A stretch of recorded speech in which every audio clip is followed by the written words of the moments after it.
Ako na lang nung inake na ana put money in the foundation na isari kana inaki to ina wori di kada kwa ana control yete tawte ani pun te trend na pa no norki ayene ba te kana te approach ne ba kana pa kana to irin na ko yete tawte awa kana yo ngaya pun apun nanu na ya ay foundation na kay ba pun irang pongan ay way invest tawte to ako na match the contribution kaya ayesa sakari nako kaya ki pun epon kapena na naman dito kaya nangarin ako yang kan antari ya ya pare apus patapon start ki ayer to tapos mayar yaron tinang kay pare pun tapos siya ayo mo aron dangan ay ko de situation ya pun interag baterari de put the crisis ay yuringan the chairman ko pun yen ko sila ginakonte ponte te dau terana no ponte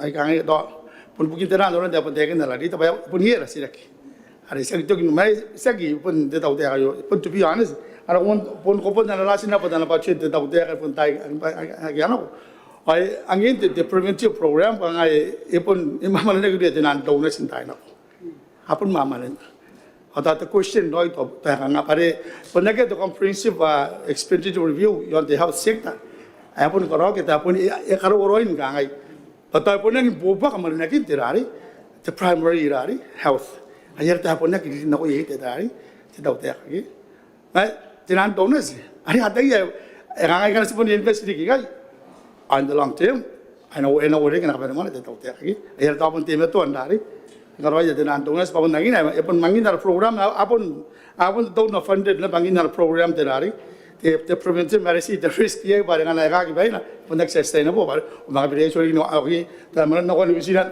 ye ga ki baina ma no no australia bare ma no ro to ante ki ye tawane tenari kanga de power is kanga awase ki ta ka as pun tagi na the trend bare pun nangin even de bangai de tawte ayo ye pun wore ki bare investment ni no tenari asa dai pun tight de tawte ta na priorities ki yere sabus misrang kusma ayo patawayo de kawai tongon angan ipo kamana nakin derari anamaki te to nork pare kana kora manente the primary health na eko in the long term man ena nang ngore ke derari ani ena koran kapenya kinte narete curative ay ko iwara ka de kanga de bowing de bunte bete the Forum Economic Ministers Meeting 2022 Port Vila Vermont. Awarangin, tungan may bukod dito, karangin consent din city. Ayamuan menakangay pa yapon niya ide, ndikit additional financial resources. No, but the priority yapon niya interact. Ayari sakarapati at minitan ton norak. Ayakon anda. Jote daw tek. Ay bukod na yun pa ito yapon niya sa sarihin dali. Arekan yapon nang tatin pada budget asinang kari kaya de additional dari financial resource ayar do yang anayo is a innovative financing dari approach as karo ya yere sabu sama enang dapat dari are apa san nakora ara kanga panani oro nuron dari saki kapakangan to aki bitaw ada naruan hari arakan tadi ngare pun po te de menayu ayar te bete pun ye dari finance ya pun po walon the foundation ya enang pai pai de do te ngaya da pun ne wa ye ara ara sirakin dari basa sirakin kapaka to pun sirakin kali oro pa orang pun nokro de dari aron karo akina kaya pun semamuan makina ngaira sa kadi ko sa kadi ro de minuta mena atar maguri nuron dari aku ron nanon ayo po to kate te pila de speak up Korapa sati intaraja tayo ng purumputi amitain kahit pakanday nakamasaraw ateos manggan karawa iteran awa ay masaraw mateos.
ada sa marulong kan nirimi nanti bakan tayo punti sa dito man nakarinig may Yunoto Honorable Rita Ta Yorome.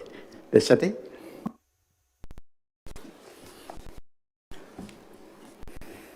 Kenapa? Dua Honorable Speaker. Ako ayo bunti bila ito ko ba nang punga na nang kakawak bunti tiki bes yari bunti ini bang ay ti sa di may Yunoto nang aupo utok ako nuran ta meron ti bila ayo ti Dua Honorable Speaker. Ngayon na kanako meruro yon ti Dua Honorable Speaker. Ay bunti ritan ti takamaw ti pakantaya ina ko kain nam taybora Beristins kauman ritan ta kaidara minita tanti kapeni ay puntan nungra amarari kita anda bakaw agi asan ni kapeni kura-kuray gin ka karawagin te bira yo to Honorable Speaker dito ba ya katira kay to Honorable Speaker session nora to ba ya the foundation nanon tayo ni lakin te tan conference tayo kan kung gismo ko kun taw te sinori ba the foundation unte metaro sila di unte metaro nakon John Knapp nakon di John Knapp nakon ya milyon ni tahan na ngaman wan ito ba ye sinori ang tayo sila ito conference tayo ari so if man ngaman dito tek international water conference po president na si dinya din ba hindi kangat ito tayo pura tuwa na SBS ito meruro yun ang kanya ito crunch kaya kangat ay na ba ito tayo pura ari tahan na nga tira teman ang ay kanya ba yung yagin yan tayo ari nang inunyagin na ba yan ang tarik na ba teman na kondimisi ito weeks ko pasa isa nang show tira di ay aron na ibubog na kundi ara tinanya activity yagi sikaroy bugi ito bodan namin bunangin ang kanya tinanda pa tangan niya kang ayakahin the foundation ay ngayari sa akin pusimaya gay ay pusimaya yakaraw tiya kang kanya taan na nga dito na dito yari yun tinapa di SPC tinanda rin kagay dibit-dibit ngayon kaya kang asyangan niya ito man kaya karawangan tiya activity romi kano kanta nga ba yaruri yamin dito yari ito ay bunori kang yun na yung organization naku na kang pusimaya kagin Puto kaki buo kay may sinalit. Kan isa lang garabati. Minute rin na may natanda ba ko. Yung kantuwa na may buo kon ay tako pa. Ang ay taruangan na kon. Taan na nga rin. Pagay ikaw pa ikapon ka na nga. Buwan ka ni bubuk. Yon titispo, yon tiran, yon tiraki. Ilang doon na ba ikakan na nga. Punipugin na. Nga, kukuriyan ka na nga ibugin puto kan. Cheos. Ang kan isa lang garabati. Tiyang oyo. Ayari yang nang umeruro ye paita ko pa ayong kan nakangapon kaya kan kanga tabi yang aran tayo kiri kasi may nanon dito tek sinuri ba yaki ko nando ko teman nakyaka kameriya on ye yapon ti jama ta yapon kan nga naman me ya ko nangan nindo ko nakon nay ka kakin dapat tayo kay ayari katira kay ngan dito ko kan nan pa ayo kay yan uri ti minita ana tanda pa ko pa erang wakti di bugin di out promotion foundation kanta rin nga kanya pa inang rukong kanya mani ni buka ay ka bunin do yomet ay kahapon ng piyata ni nanuya kang bugin karikiyan to di out ari na wata dinan na ba ito ay physical to atin ang exercise yon to research anang kunangan din do ko tinanin man kay ono kunan nga kapunga na naron ne funding kay nakunin kanya kang ngay na kanya yon kilipes tayo nga nakangabon na ra Ada activity saya kana ko nani dikit. Ay ka akadina na kinanon ti. Kitanani ko rai chiri agi ay lichabu. Na kontira. Angat ti tiya ka kinimani. Ngayon ito ko ba? Yan ang inipungan na ti. Ti jam way. Kaya ko nani mga rin chubu-chubu ni chi. Kito kangarakan. Ti grant na konti kiripes. Ano ko nani mga kakayangan na apply. May nakunanin mo na activity yan, nagigimeti. Out promotion. Sexy nga yan, ito, Honorable Speaker. Kung naan nga niya, pakangatakantan nga, kangay pa. Yung itinantog tayo, ang kiribas. Kung naan di kita fan na ko yan. Panakaroon na pa nga, anang specialist. Ito anang specialized. Yon, ito po, area ka ni kami tabay. Ibugin na ba? Ang health, okay. Narungin. Ngayon, gito, honorable speaker. Ngayari, ito ko ba, ayo, pun nanu, ay ngura yay do rin, tameruan, as ka wala rin, tabira yo do honorable speaker. Ngayari pun tirak, banda pun peta, kangabay ka asan sugoy nanu, nanu naratay ko, nonori ka nga kagin, tinansyo sa similay nanu na ilan makurian, kangangay ka, sinakangani malin nga mga ilang mani, nanu naratay ni makuring wan tawtek. Sinori pa, au kanta ni nga ba yo, emon nga king, kaya ni mga SPC, ay mga SPC, tiba iba uwi kita wati milyon natin, si tayo wati, tira? Tayo wati 20%, ero. Ibugin to ban, takanganga di, similay na ron, ang hayra, hindi best. Hayari yan di, anga, nanong, iputo ka, kakawakin, o tameron tiyang way. Inang daw at opportunity, naran na sinurya, ana yarik, kaya ako nani korona nun. Kaya po ni korona nun. Sekarang ba, iba na po ni korona nun. Kaya ako kan nito kanta ni ngari kangay pa. Kanya pun ting nukor. Okay? Ang kanya pun ndara. Mayroon. Tisanga te buak kiti tona. Kanya pun ting nukor na tirapat te tawtek. Naron narita ko ari on na po speak. Kaya sina ko nito conference ari yo. Kaya ki ko naan nga pay. Te tona. Nakon tirapat. Eta ko ni bench. May ako naan nga pay. Nakon pay ka. Naron the foundation. Tinahan on organization. Tinahan non-government organization. Git tinahan yung GOs. Ay arito ko ba? Tsako wan na rin. Ang asin namin ipo ito kaya ito yung way. Kanta-kanta ni nga rin. Ilang ito katang ay dati. Topon yun na ba? Tayo nora kay ako na ni Karawaki. Antiyan natin yun. Kanya ako na ni Malinek to. Ito na to. Tati. Diyon to research. Ani kapungan na yun ako. Pun. Ay kasi kapungan na yun ngayon. Gidibas. Kung narapay norak, ang ito ay ako niya, ang ito ay, yan ang, kakailig ay kaya, nga karawagin ako nari, ari, nakuntipa na to, ari, karawagin may iya. Okay? Ay, arita ko pa, kakakini ko away kayo, tuwan, robos speak, ito ko ba yan ang kakawag kayo, ang nabulikota, panahon po ito kade, bira yun. Bugin na pa, inang inora, di ay na. Pabay ka kami sigun na rayon. Tirahan na ron niya, sinang crap jaman. Okay? Tarik, nakon niya. Ako taka-taka kanton, taka kayo, naruko tumalo ko na, punapugi, ito po tandaan. Yon tiran, tayarin ko si Milantiran. Ay, mga yon ti, tunor, sekarang kaya kan tunor. Ako ni ayo. Dan antay natin yon, yun na, nakatita foundation ni Buginte. The water, okay? Yay, yon ti, tiran natin, ito umunik. Asa tayo, yay, the TFSP. Kasi si Milan the project doon na si sumakuli na kanga TFSP. So abis yung TFSP.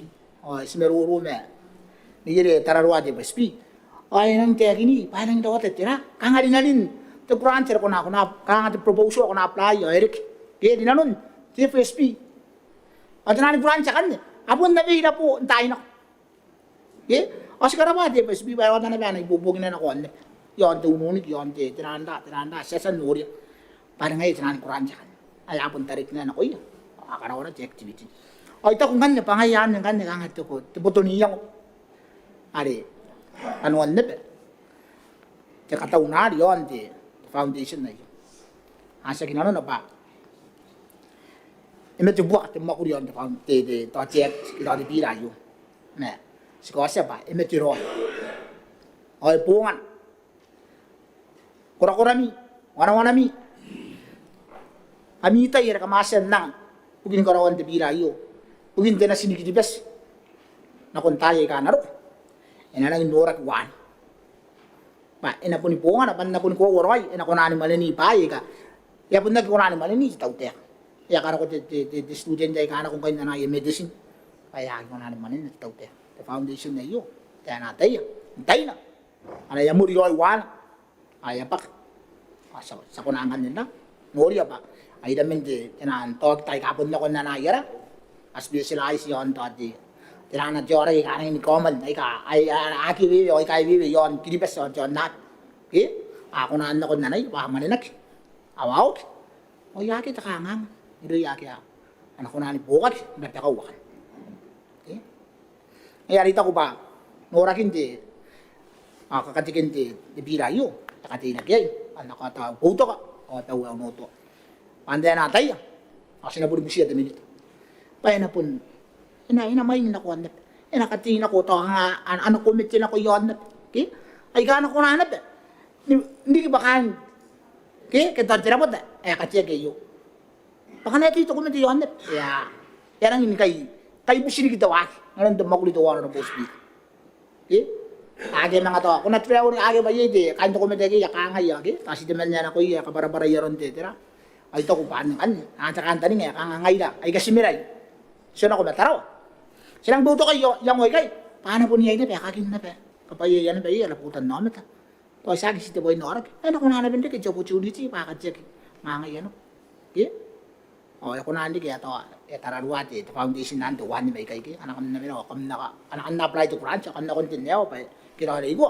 na booking kami pangaya tararuat foundation bay kakakin na agent kaya kayo kanya napatayo kaging KBF agency okay ay dako baan yung kanya nurakin kakawakin kaya kaging dapat ng tigay pa ako kanta nga ngayon ito yun ito enaro ko na tayo ako natawag mo siya yun ito mo baka nga kakatay okay ay itaneroran pare ay kapuntiraan kakatay at ay mo didikuha na rin yun mga anak iya okay ayari yung kanta nga pa panaw ayo ay kay nori ay tekni yan ikaw ni yan mani tayo to one robos pira ay punipanan na pero no to ka an ko ata kukureya tiya mo ay para kanta nga pa aki ay yung ay foundation ay tabar ayo tay na paya yaray inora ki ay na ata meron ay bukid igi di pes ano panawa kan do one robos pira ay yang ata katigiroy na kundi minita na anatahan na ako okay ron na nimba ko agyan na mga kataya kakuruan na nun ayasa ni kataya pa kangay jet sinti tayo ay kan ko ay pas ora pa ay to gikan Rabat sati tapno ko ang kanya merorwari min ako sila ang mic te sari sa kana ko merorwari min na kanya na kundi minita buginte Wata kini makuri bukin kamakuri karipira ke ya ko na pai yamata ati honorable Audia Kisina temene Korabati speaker koren karikarte merut ente yo na nakatay ka ba siya bata tapos punta ka bilang ngayon meruro yon tirati bira punta ka okay may nana yapon tipaka mo pa tiparan ka meuri panaw meraw sa ti may makin na panaya raw man raw naine kain makin ka perin ka meru ko mo ti speaker koren ti presence ta ko men kam karin minite ka kam karin ki tiritan ta kain ta matati ka perin kam karin ki official sa garon tayo ay pon tanong oran ka perin zayo baran ti mewat merum kan na perin meuri yari mon kaita wa ti minita karin ki bukin ko bukin utar wa perungan katauran au utar kina kian tipira amon ta kaw kayo bukin kripes akan kripes kapen ayo man tayo na bet nang upo to ka nakon mon warakan tipira ayo sa pere ko direk tayo man di kan ko meru ti sa pere yon tipira ayo ska ko pa ang koranwa ay meru kina kiti tono nakon tiswa cap 79 nakon tiswa po bukin kakon ki aron tararuan ana man tiputan na beta saksi ngay me tingabong na kayo si sura ana meruro takomen presence kinti milita ibukin ti tamane ari kasuwari ki pati tiputan kin makuri ibukin ti ko pontuwana ana priority district at tauteka apon takawon kapen na ko tuwana tiputan kin makuri ay ana tabi ma 1% benda na katawan ng tautera tiririki o tanga wapi manowa kita mais ni mapi tismona tawana ti milyon ti taman ng Australia gara si skargere ki pira ay kay sa paire apon rang nda tikiriki iteran ana man ito botan nameta so pati bira iyo inakatia tawana tirapata ke the health promotion fund kita ti tiran nari kita ti trust fund ki ay ko ko ri ina ko na mga kabukona ki bukin mananakin waki ibukin merungi ti puta nome ta tikin tabo ki iloya na ki agi ang do iloya ti tira tipo boki ay pun na kain peri taute kay bukin kadimatuan ti merung iloya ra puta nome ta yo le pere ay kilipes sa baire kasi mga tara itiran ti takamakuri ra puta nome ta as kakuha pa ra puta nome ta pun kaupai ra sedang sedangkan karakati tako pa iyo pun men karakati merung na ko yara pot na meta skawa pa ntapon kamakuri pun yon kinipes sa sanu kay nanogi tan makuri ay kamerung karakante nga papagi pa teso po iyo inakunan po kati takante nga sibeni makuri ibukin karakan ay makuri arapot na meta payay kariken tra ti merungi ya meti ti pida oraya kita iyo ina karakana pa ti karik maguri no yara pota ngameta ay na pun karakana pa kaupain apera an kawari ni kia ke skona ki ana kaperman tautera yoni tera ay kapun kona dito koki pero na ora kay kapun ana karik pa iti ameta ikona nuota tinikina ki ti meuroi na ko yara pota ngameta na kontai ay ka naro Stimate on urunga ti tirapat to wana kanga ti tirapat na ni to wana o akyon peso ati mom surprising ni asidang kakaita na ron ti tira ayawa ke sununori ang kay ti takamerung na kono katwa pong ke o kanta nga pangay ka similan ti tawsin ti tayo to sa iyo na betin nara to isak mom surprising na to ay that surprising kita tira rin bahon ko na dari din na ora man ka penyo dahil mga puto ka tawag ng kamerung iro yara ano po tan namin taki ukanta nga ba era anas karo ayo ana punti beto aron ti merung na ko na ka peni ibugin sa bangaray karang kawag men no mero tabi ay kay sa bayre ay puto ka mon ora kan ti pira ara be uti meuri tiro yo tap mo na ko ka peni yeto kay sa bayre ora pa Para mi o nga Mike kanin kaya iba nagiri kaya kan meroro ito ti meroro anang kanakuang kanin ko kaya nakunti temita rin na anapira ti pira jangan wo posi nawan minita Brava de spiega ako ate don na beusi meroro ni kapene kaya asan mumu kana ko au pepe sa kangai itena ngini bopente tangira ay rakay pana te bona ay atora ke wante ni ngau pati merung okay ayo de sa babae sa ko wante yo te bira yo pun te po diri hati bira ipo es mata pekaki pa sinang kamaguri ngai dara yang nakikita sa koroswa tan sa puyen na kilipes na konti merulong. Ay na pa ito ka.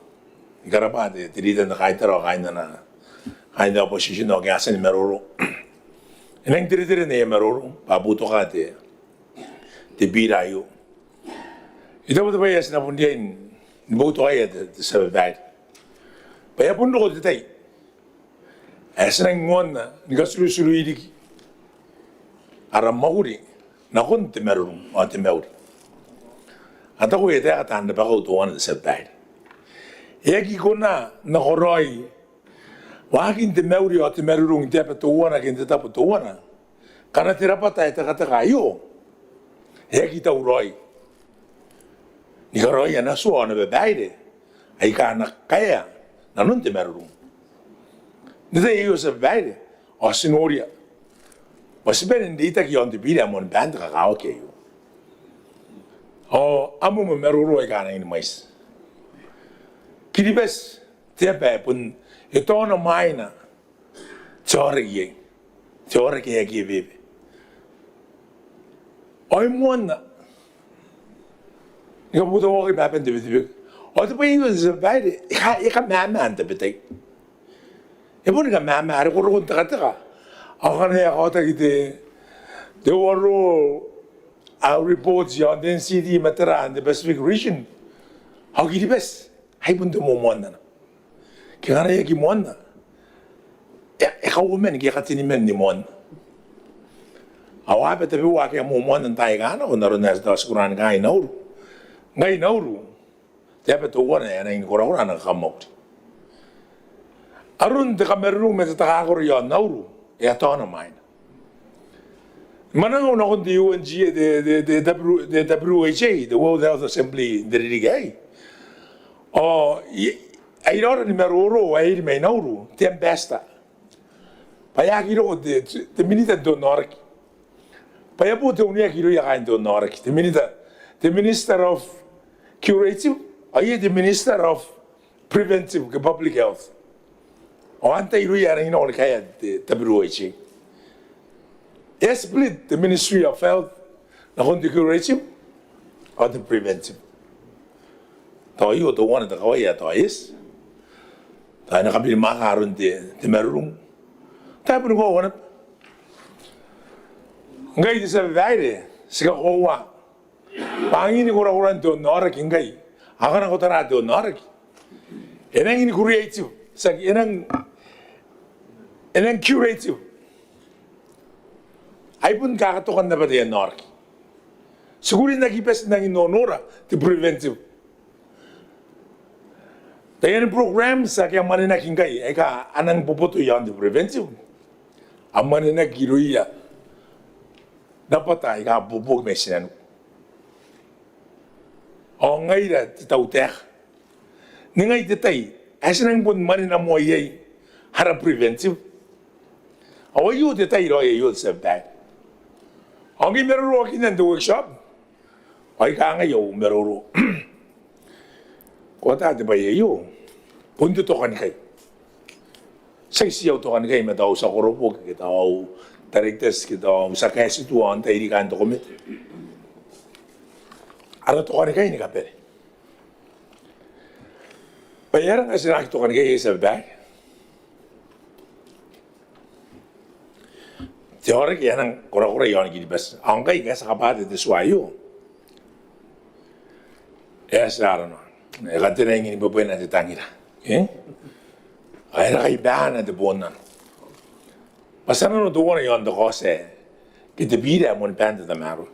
Sa baile, taon na po di na nun maruro tapiwa, min tapiwa. Kaya kakawak. Pare po ito ka tibida, na pong karawan. Narari ni kinauta. Tuwa na may tuwa na. Mga usara ka pa yun na iringag wakawen na no yan hakikita pigi maruro ay kayo. O ana pa sa na recorded sat pangayan na ba ka ngaya buto ka. Na kung tibida mo ni banda ka kaw kayo. Yaki na kami ni baya yagi maruro. Payataya, sepuluh perin buto ka tibida ya kagin na yun.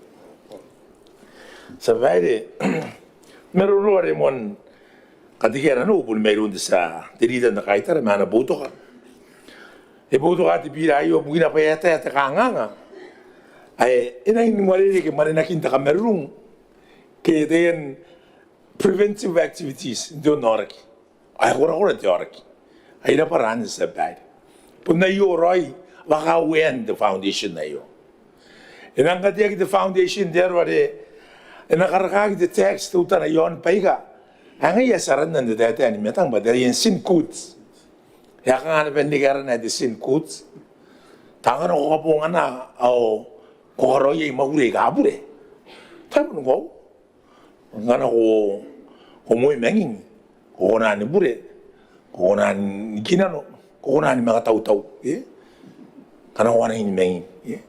Kana ko mga rin mes kapesate mo inang ko na. Ko kapeni ete mani bugin mew ya kain na musu. Ni kapeni bugin tanang ko na. Ito ti bure na tayo. Sa baile, anataragi paya ke kana seki yanay. O seki ko na ni met. Ay kay baiga karige ta kangang. The public health. Kana kuno rin kay yang hindi na ora gina bini bini. Era wata niya kaya sa wina, minto mo, takuben. Era wata niya ay tira ora kinari kay minte kabasan de menging, Hawaii yoro ay tira sa baile nga yasa ni manin de meruro, moment de meruro ay ka anataraki, anang maninaki. Yei tabi wa meruro ane sa mayroon diri dan takay tero tabi wa tan meruro. Are taran the independency, ana independence tira pa tayo. Tayo kay bekas na mga dinano na makumit. Sina dinano itayan tabi kakanasa ni mamayakan. Sina kangararon ka tamaruan. May ito ko pati tapay ito wala ng kakausap bahay ni pare. Ngi eri niya naman sa tautaya ka pa the tax. Dakan the tax ada ini kemai ya na fund foundation na yo. Kai pun dia ini ay tarabuan pa yo. Ai ko to wana pun mayroon timini dan teman. Ai run timini dan deals. Ada na mena the foundation kangan digre ke mana mo. Silang karapana bet meruru ada mo yon dinia ya kain the boat. Ayo to sina karinda na. Ai ko. Ya kita women na ini. To sina karin sina mena ari tin men na ini. Sina mena the balance gender. Kaya mo meruro ay kaya nanuri ba kana to ngaun ka na ubod ni men na ini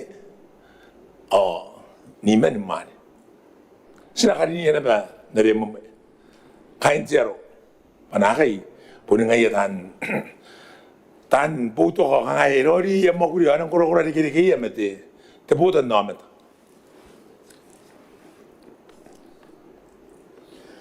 yei to wana meruro ay kaya nang kiri kare kay ana pun dia ni no meta ana dia ni an account ana pun dia an accounts the foundation na yo deroba sinakona na tract tayan donations may ruya donors akana kan nganila ya poka ide kire ke maron kawakan de merulu yon kiribes ana pun dia ni an account an roy to pay to one as na ding bun ka ko pa na rik bugin na pare mo marangay bugin the CEO. Itaw ba the CEO? Inarinig at the boat. Naroon na yung aspon na tayo yan de birayo. Sa mga bontara yarik man de takawan warware. Kaya inarinig at the boat in consultation with the minister. Maroon po narinig at the boat ang the minister.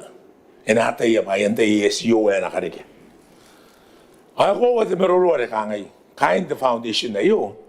Ana dia niya ida pakauya na kura-kura. Ibugin na ron kawakan te merlung. O itiran totoo, ibugin din na orang kay gamais. Hanin ta pa ito wana sinataraya, darabota iyo. Sinapon ka kawa. Pasag yaman takit hawa pun adi ni kakangay. Awan nang doon naman takatakan the boat. Tapos nakarikya, din the boat na ide. Ano iyang qualification? Ano rin the public health? Inarikirig med the non-communicable disease. This what? Tirari. Ba, naroon na rin tayo na the merolo. Yay, foundation na sa yasan di na bendibidibik. O, yosteria. Yes, bag me ausim na sa babae. Nakon, niwe pa. Osteria. Skatayan na playa na moro. Yon the Victoria Health Promotion Foundation. Supply law the model layo. Inang kakongurari ka na po the Victoria Health Promotion Foundation. Payay, timen naman tayo ng patsi ay kakakakuro. Pun timen naman patsi ay kakakuro, men tiyaw sinti. The tautera o the patsi yari o the patsi yari. O ikakuha, pun iya kakuro yan aking itakatakan maruro na ngayon. Pangkita katakan meruro makaya awate na batuan the issue yon the tax ana din kaya ni oni rin ta kaita men no eri mon taw man sari mon kata sa taray di kita da bu ay asine ba ka arun trana ari meuri ring de tegesi so de meruro ato yo da sine taray makay no comment ay taw ya bun necessary ana bun yete men pachi ka ko men de osite Pagkaya iyo po na napirat yaw sindi, katiya, ana foundation, kakawag yan na po niya na patay. Kaya kanawag na di boss, the foundation yan na naman eh. Kasi na po gusto yan na manakikaya, kain the boat, Akain the boat akan anapun ta katakan ba ni karubi mata ya ira dikira. Kaya rin anapun ko na ba nang ngai te tendency pa ana na ini kapato iro ai mo. O na pueni akain the boat ni ai ane irisnya ni kunde. Aron ka bongan ante mo metera anya nang bias ba nang pere na kon ta butari tari. Kita yang pere na ko ta bitu me kita na ko be yang kita terari. Ana iya iri kan. Makanya ya ko kita ya meron kini kana repost the foundation. Ana pun karu pribi mata ya na behind the board. Ay ka pun noren de ausinte. Ona pun ko ana beni cases. Ya re yo na behind the tabe wa ra pata yan tabe ka yon na kan. De ye na behind de itabe ka ite meroro yon de the foundation na yo ena ina pata meroro ari iringa roi wa hawen te meroro pata kanga. Pundan roi to ho sa ba. Nge ina kono bowi ya bowi mi dai bukin apen te Pacific era kind of Ministry of Health they mean that health the Western Pacific region I mean that bowi sama pun ko tak ngai pun kind of health men te Pacific health ministers Pacific health ministers asama on Ikarawat the 2 days meeting Yanuka Island, the one that we showed you on BC. Oi kain ni kapen they are health ministers. Yeta men na kaya kiri roya ya minita ba kan koy ambassadors. Kita ya representative. Oh, the meroro ayo. Ay mga mon ka mewa kan ka suwak aron noran ka kawakin. Taputonia ngwari asa ni mo mong tribu iteri na. Kangai Healthy Islands Vision. Ayo roy kaya na nun, tumakuri sa karoy ang kay, tataw-tayak ang kay. Kaya sinti ay. Pa, tiranas na karoy pa na meron ara pa makuro, makain na ara pa makuro ni kapere. Naon na rin mo man na meron. O yu tuwa na, putun. Tiswas na rin kati. Healthy Island Mission. Anakan meron naroon na mo meron daw. Health is our wealth. Ayos ka kawan. Pangalan si Pwede hindi maaaring ngayon ay kasi takatakay kay. Hanagi nang sound on healthy on quality ara meroro. Sound yaba. Ang mga naon na banimin. Mga naon ng healthy. And ang sound. Naroon na rin physical, mental, ay amunimek, spiritual, emauri din. Sakit ay amunimek tapi uwa men pun niyan mek pun dabay doon. Apun nimek na kon de bang uta metera. Mari pun nan na betul nimek doon. Mari han pun spirituality. Aya.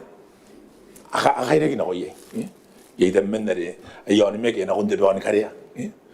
Adam men na ko ayon mek na on the house. Ikaw karang ngay na titapu-tapu meterari. Apun tatan na ko yakin na rin. Sa verin, the boy ayo, Yanuka Island, narinig po yung minita. Ayo, ito may tuwan na sinang kamomo eh. Paitakin na, the boy yari.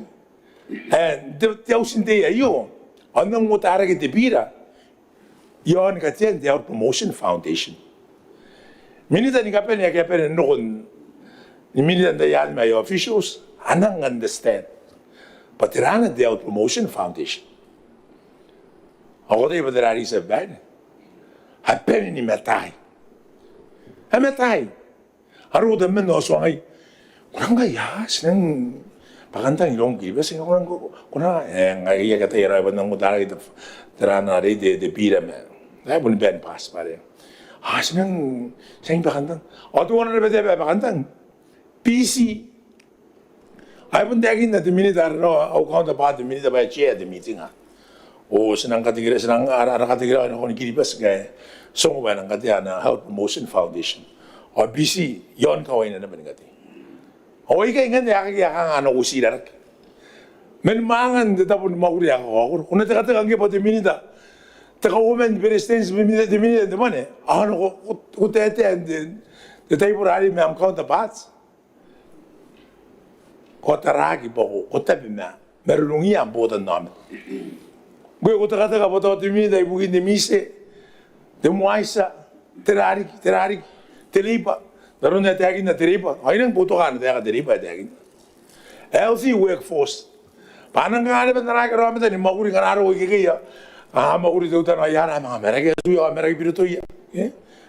Healthy workforce. Yan nga kawag na ba? Sinataka-taka. Ano mga karog ito? Ang mga manang atin, parliamentarians, niya po ito ko na ito. Tira, kain tayo sindi. Nakatari na mga na kain tara. Ang manang ako, taka-taka ikikay. Sungo yan, ito yung Promotion Foundation. Oh, yan. Ngayon ko kayo, ito sa babae na kung tukawa na kangay. Hayo, wag yung mga ano pa. Inariki pa. Naroon na rin mo man, di marurong. Historiko, di birayo. O sa isito ka kayo in the health, na, ano officials, o the AG's office na, to ka ni kayo na ngay kayo. To ka ni kayo. O sinaparin ka mo na ba, hey, sa bad. Pahiyo, tumuantay. Nikarakin, tiyaw sinte yan ang wakin di tao teka. Ayan ura titirayo. Sabay Kanako kini kaki. Ako po suwang nga na ba, tiyamatan ng community po ko ng karakay buon bay. Ay nakakay tiyamatan. Ako po intira ko ng karakay buon bay, kan? Pangasa yung aron, maninakin pahit na buwan ni tao teka. Na, sino to ko'y. Mangkay nga nako sa babae. Ako, gusto ang iyakain ng constituency ni Kakay. Anong itakit na ng kay DNC ni Kutz? Temo ko, kamenging, tinang ko na. O maragay kaya kalili,ag-ispon na kikuna ni Meta kanakya. Anong karakagi tuta na. Ay text, parang ina ko the text ayo, pamaninakin the foundation. E nakangay ito, ameta. Hikuwa. Hepura tiyapa. E kaningay na nang ko na. Hanang pun contribute na konti. Ana pagis na foundation na. Haya po natin beruya. Hamengin orang contribute na konti foundation na. Ako nikita ni kako mapaya ka nga sinemew yay. Sabon ka squin na rin. Ana pun di mato ay text tuta na yon drama te vets sa squin na rin. O ito ko patuwa natin. Tira na rin, dapat niyang nakaidira. Ano ko tatamayin na penda ni Kiribes? Dipiti-piki, ano pun diyan na pa sayang sawari. Pasatabi, meron merulungin na rabutan namin. No meruluri tetakin na kangay na kuyang ay kain na pa wala tuwa mayek. Suwa kaya karawag ibugin kamatuhan desway bugin demo kabungan hande pake matara. Akarawag kaya ako na rin buto kay pakarawag ibugian na simi mes bumi nakuntay ka na ro. Punti mato mo ko. Ti mato ra mas nang karoy suway kay ndero ba. Inakidiri ni kanimo ko tete. Inaki montay ni expose tete na konde te pake inaki montay ni expose na kondera. Pa na delay aron tangiran de te bayani uno ano ko na pun na kan mo. Kaya mo ko ano nang the probability pa na quit. Ay kaya tayo katanda ba ko yun nga punganan di truck. Sabay din, tabay tuwa na sa pundiyan na tayo.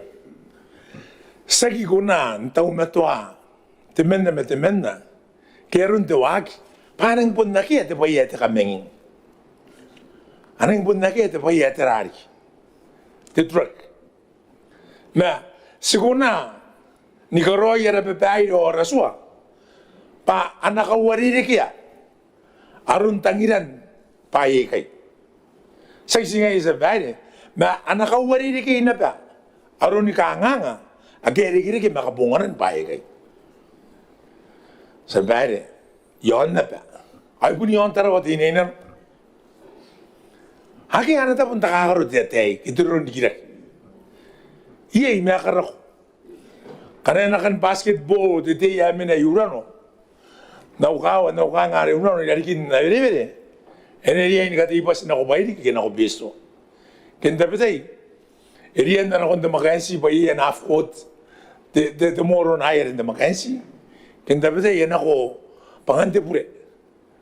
Ang kanaya ko ka namin na the moment, patawa kita rin may kain, nagyagi bowi. Ako na ang takakarote. The foundation na yun, sa value na rin na retag na kinaban, meron roy kasa ni mo. Inaman inipay kayo.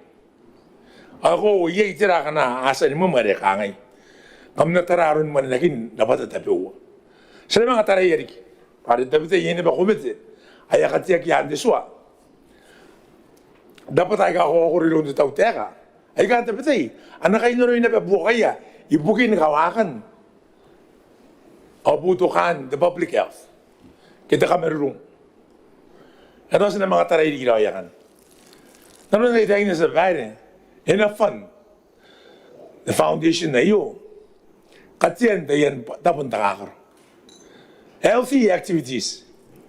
Kanina ng kura-kura daw tira, hindi ka tuwa na. Tawad sa mga didi naman, yung yain, batawa ng kukume-kume, tapon, karik. Ayan ang kura-kura. Enough fun na ba the workshop? Para sa mga yain, hantay ka po nga na ipayakan, nigi ka tapi rin tapay tuwa na kami nili, akong karin na inaron tapay tuwa. Payakarik ya, tira na rin, tim ka, o tira rin. Mga iniluran tapay.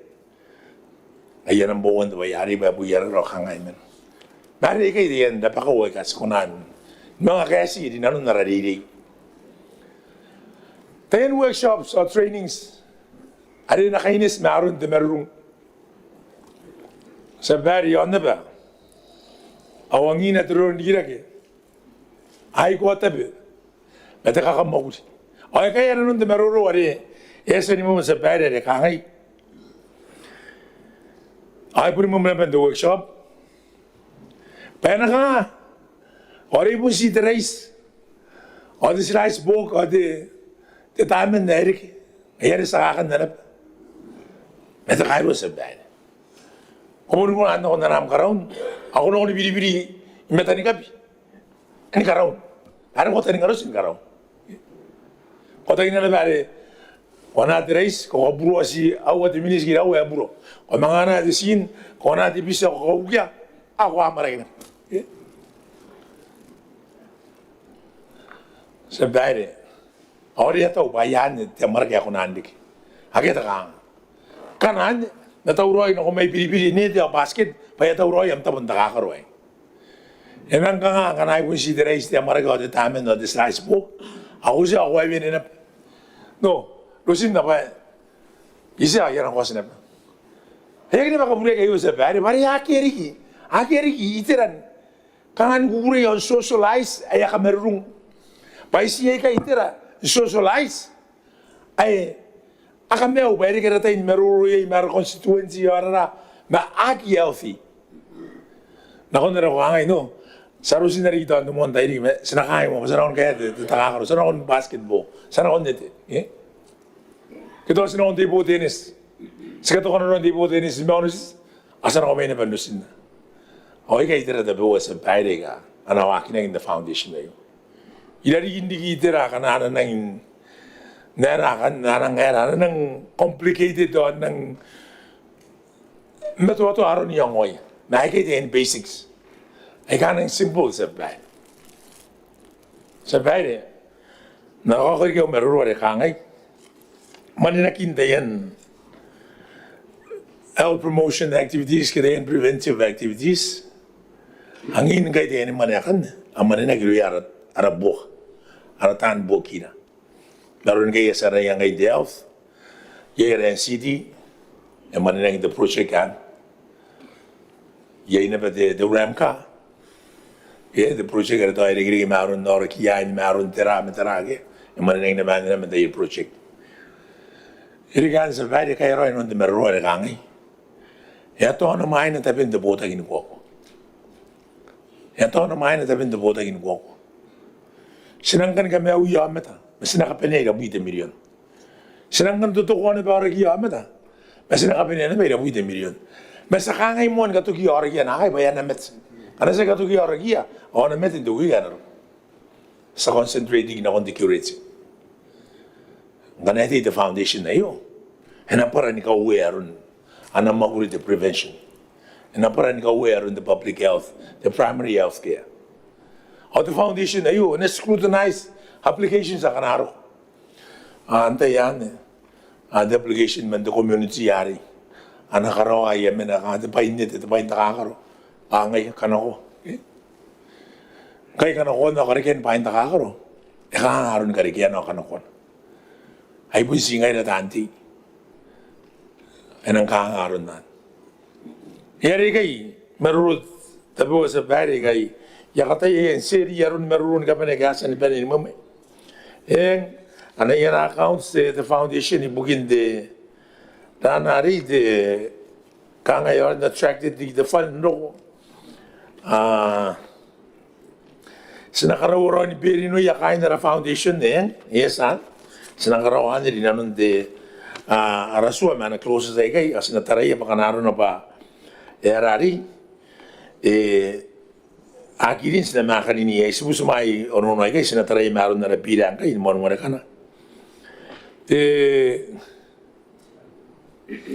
Elizabeth criteria sinatarari karon de Elizabeth criteria pa ante kana pun dia hindi naron na tagin na de meruruto wana taraya ministry dos nakatayan and prioritize the funding na kuya dayan NGOs ke dayan communities ke kain on na ano sinataraya na benan nga sinakatayin ko man independent do da and then na foundation na TAU o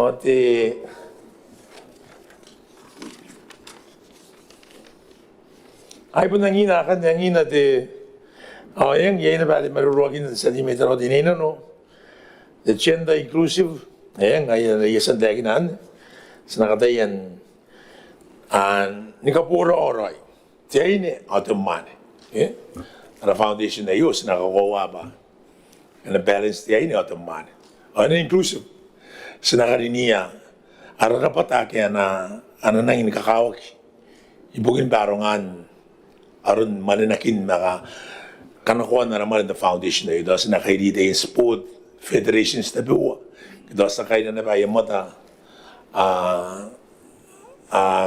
meron na rin ito at kinok kitaraki kanitira na buwa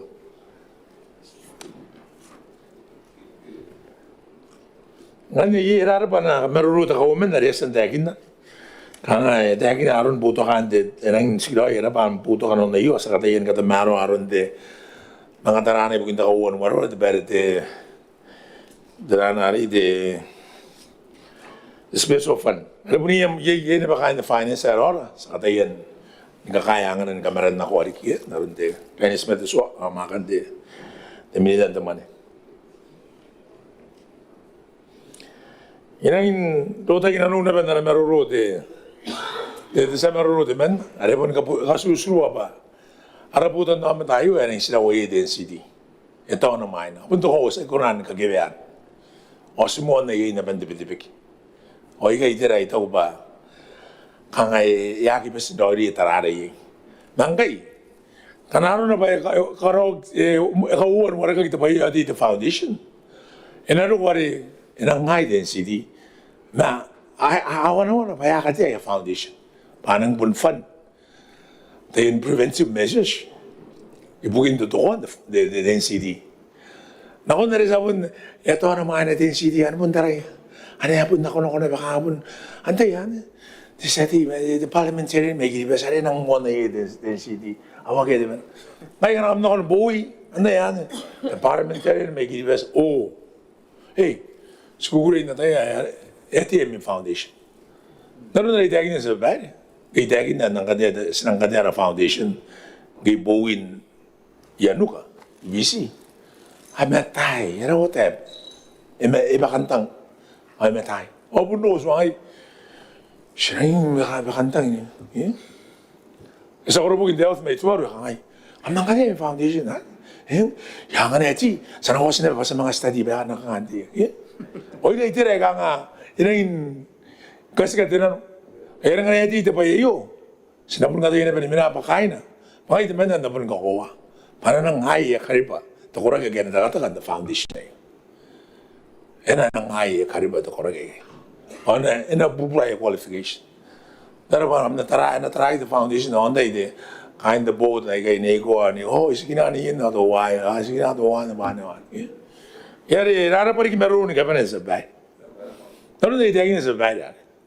Hindi na yung inipupanda tangira. Hara kay pahana. Tapos na no. Sinuri ako sila maging na tayo. Ayro de gare gangai. Gira run te pai te tangira, tira te tangira. Tira te bona. Kana ko para praise vai. Eu na que tira ni ba tu ona me tu ona me tu ona. Kana ko tini ka para praise na ki ngai ka para. Tai na po no wa e suwa ri ka para no na. Men te yo. Sina makina te tangira pa te ngi ni popena. O ina kai pana te bona. Naru ni ni meru ke asan karena ko gino ko. Metan nam tai pura yo de. Ya nam to bu ke yo de speaker. Ai ra par. Kamnara ba dan meru. Kamnara ba na ba kain de osin de metari uno ko da pene. Manu. Pa yo de bira naru ni te akin sa baire in the workshop. Ara to kari kai. Ara to kari kai ngaira kain de legislature. Kain na ham do one is tau terra. Arita be mete koroswa. Pandeta e yo. E ni ano. Titira ni kwa. The preventive. Panang kasi girawa ni kata marwa. Te wago te bebaide. Ibugin kati meto ande merum. Yon kiribes. O yo roy. Kanon te bira yo sa bad. Ana po ye na sila mesibura na ontai kanaro. Toy na karo. Te montai ni ka kipe isi ro yar ro dirak. E na karo. Te montai ni kayan te baka me karo. Sa karo ra baka me karo ante awan te on me o e bungan de sport. Sa karo ra baka me karo te awan nu te awan weo. Ai ka itera de boa sa baile.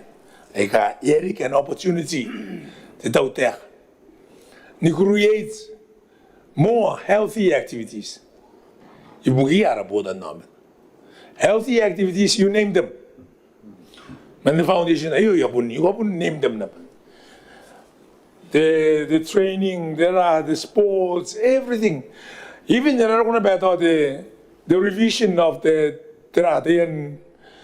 biosecurity.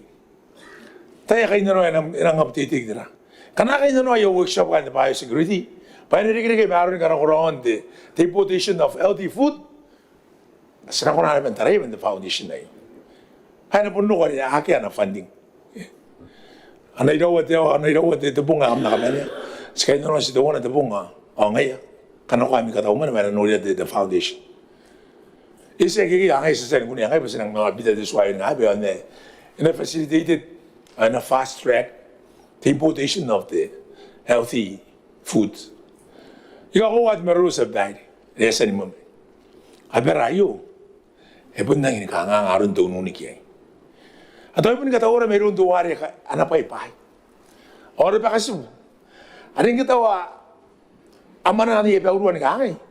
Awas bonu raru re ni kanga ni karua magin.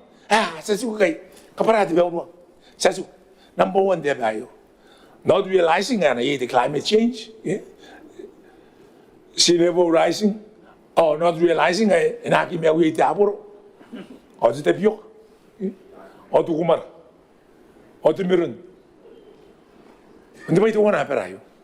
Te ba rin me toto? Me yori ba me toto se ba? O yu orang ni bukira. Health Promotion Foundation, pas na fund na activities. E gana promote health na honra community. Tahu kan orang tu teriri tu nuni kian nama mereka ka, akang ngaron nuni kaya, wani kaya. Aku nanti men fund the foundation ni. Aku, ya itu orang tu meru ada mu mereka kangai. Ane change the foundation. Ada kan ya pun tahu aroi ya pun dah kaya panas deh. Arun deh teman the foundation ni yo. Tadi mengaruh ada nak kangai. Sinakati yara change yan. Sinakano ada menara nes. I deal with the foundation, the promotion of primary health care activities yan. I deal na ba rin na ba na change the foundation. Council of both the Gideon community, akaroy na ba application na kundi, kito to why?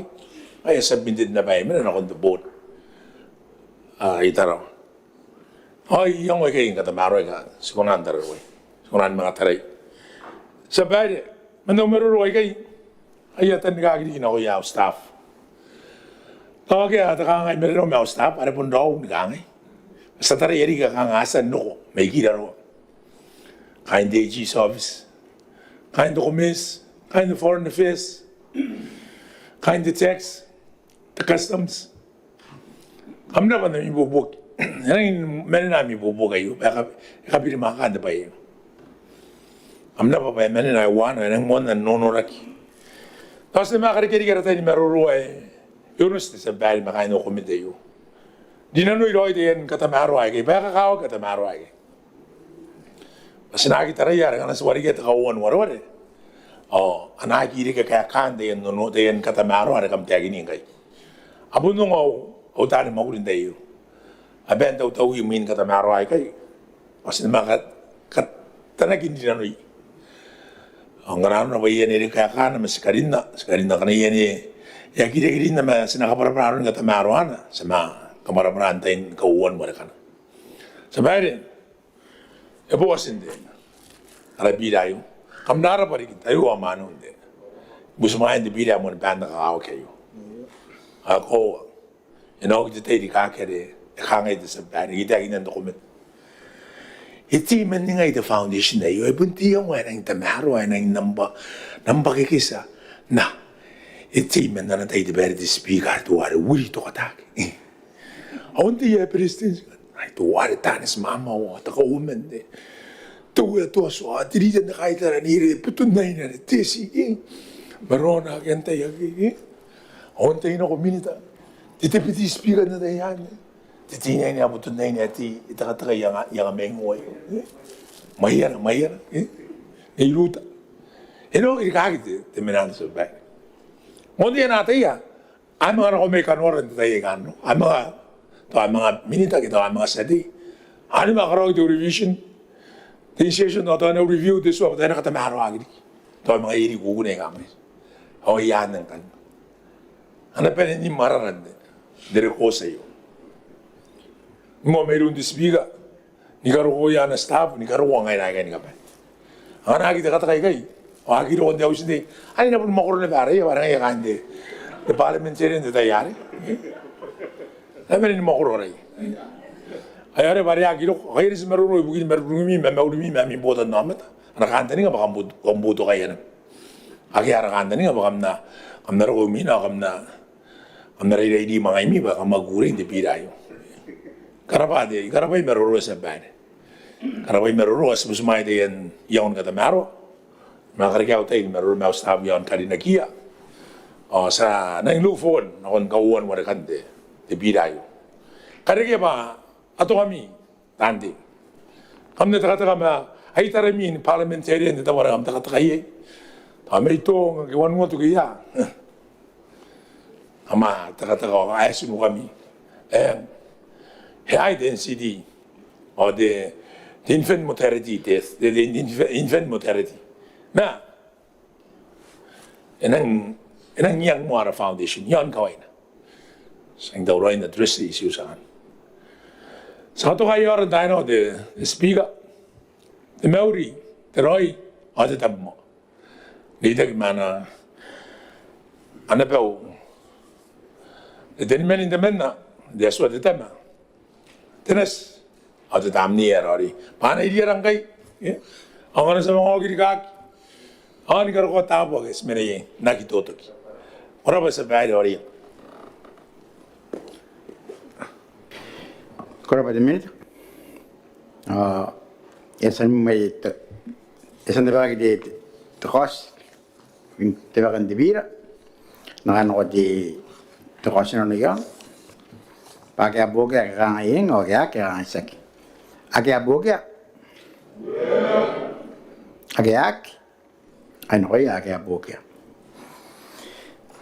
Sarang on the clock. Komite ng Kintayan Pira. Ang kanilang komite arouse sa kamusta de tasin kaya ya kantara aramboyo no kan ni panana mena no kaya komite kay arouse Matumo ni bira ane sinakomiten nanti di bakantaya yo te bira ni delika bil buat tanga wot men meu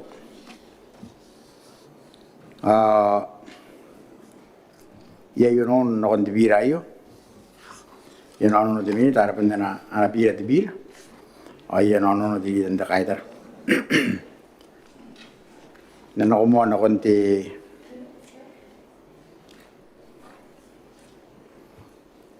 na te makoro wowa, pare iei te tonono iei. Anangan te minita. Te minita i bukin te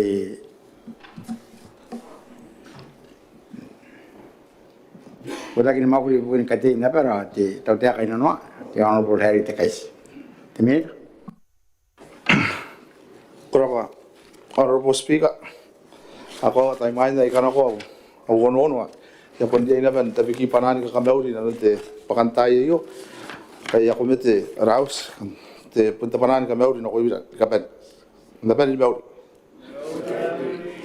ako ate awono te speaker yo ante tamakuroan ya ponte e warere me posi kanga kana rowan na pete peke asen te peka kina runte trarome na runte monwara kante te bira aka nga po si kaparaparante te kari rika may maina ke are itonono are yata beke te tayo yo kangai pati enamo 10-5% ke an po si te pone pangkande ni kapane me ayong kande enak pun ko korua ina define te lika o te bia mere itakupa are amo 10-5% de ayara koro apakangkande yan telika or less than 5% apo suku pa te bia me awono ngane are position de ana definition de taka are lika speak ataya po si karinan na wono Berapa te minita? Te lian te kaitar? Angolne te siri lambon. Karaba te speakers. Sina sebusmaya na ano te minita pa inang kakawa kita kaparapara. Ang kay ako saba harin narabirei ponsini me 80%. Ang kay akiara kayon me 80% kangan te tati tono na warere ki mena nang pupura mina sebusmaya te speaker kora. Koraba te lian te kaitar? Yeri ke kakan teto yang tono. Kaya ke nakoke na konti tuara nono tono. Militan te abay nano ang heri te kais. Rapa speaker atay ya kai tawari ki te ritan de takaitaran busmayan da yo at ya kabine pa te metan jaw sa yo ka ina busmayak pa tono na kondare kan ikan tani ngaki narakata mero Koraba te minita? Ang kami esa te bakay tono mayroon te minita. Nakanakoto kasi na yan. Kaya ano na kaya kang iyeng o kaya kang isak. Kaya ano na o kaya ano ko iya kaya ano na pusumayag ta din kan. Yarin na kuan din non na arabira ariasan mamay. Sarang kan na konti ano makoro ano warikan ngayon akan narururi kiyon kaya akan sisirak kiyon di tamakurayo.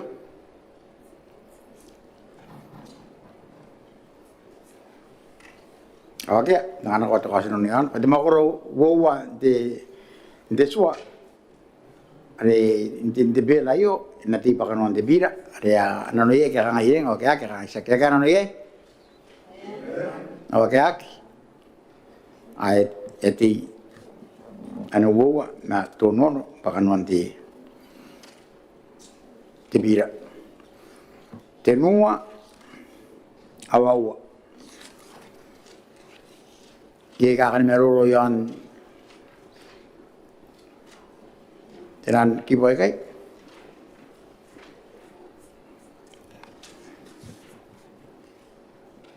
no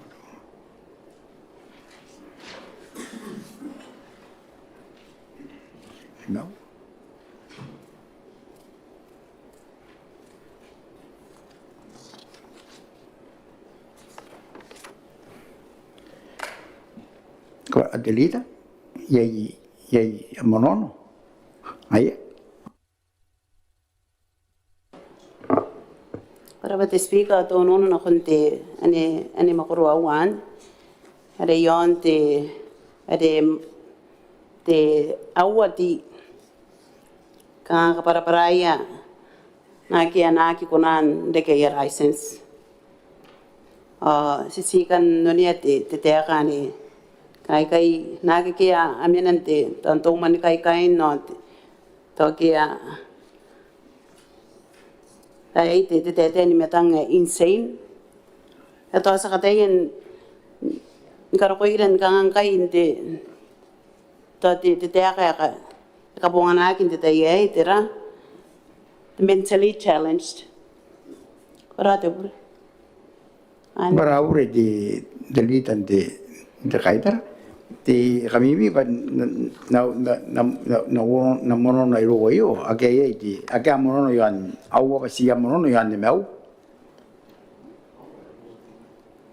to ye ti temenandra na pepa ni ba ai no pepa yo si te ya de isi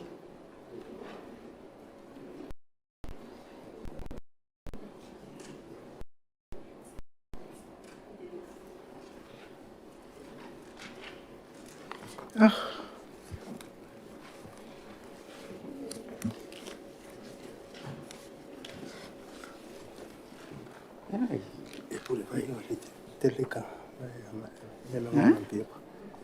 Teleka ya. Saki. Saka tito beko ko na biya. Tito beko. Ayo teleka. ai kabarada bore te litan da kaitara ngai es ye mono ni ngai ko mo kai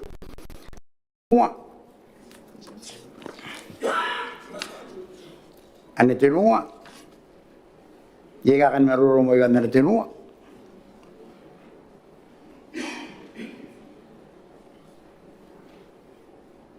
aga yake ano ko to kasi no niya pa namoro te tenua yan te bira ena ti pa kanon te bira aga no ye ka nga yen o ka nga sak aga no ye o ka ano ko ya ka no ye sarong kanya nawa ngaya ngan ko kana ko monono te litan ta kaida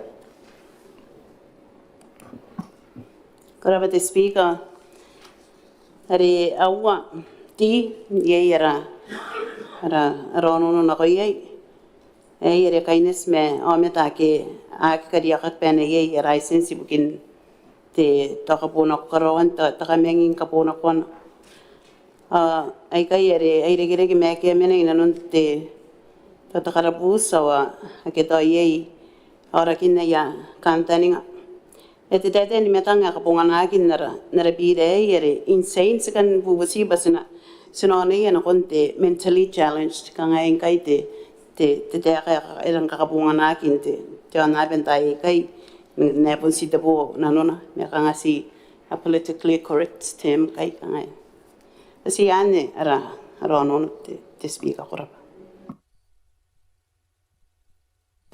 koraba de lidan da kaitara te militan te ada ambira de bira Kuraba te speaker ko ipunang ta yamontain te akinda matakarau te na konte te litan te takaitara pa saki mo poroin ni yango mete te area no are wasa te yo ya ni bukina hai kai te speaker pa narondare kanga te kanga te are pun te kanga kuna pun nak yang anak te license inte kanga te ki boyo pun te akin aron te disqualification di bukin te kuna disqualify di bukin nak yang anak im te license ke te ka insane naron na yakapara ta te kapara yang anak men te sakes so kanga pun tage ipun kasuru aroi kanga aron te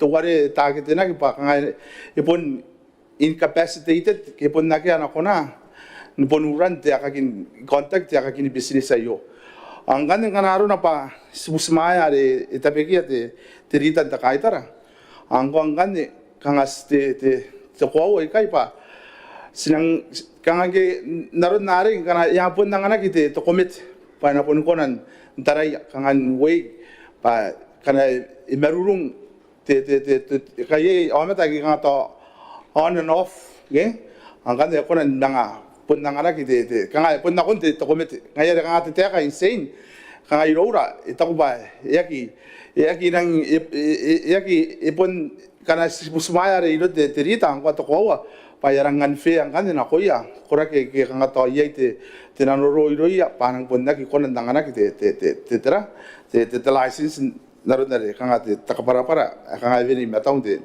yo ma ia pun I karau te ka mo ba ayo tamu yang arwai mo araswa te ka insane te speak prop Kurapa de minita, meri ke akan naroro yang di tono noyo. Kaya ke, kau kan orang teli tentang kaya Koraba te speaker. Apun si tabo takantani ngante naron te takarinan nometa. Kita nometa kian akari akakin.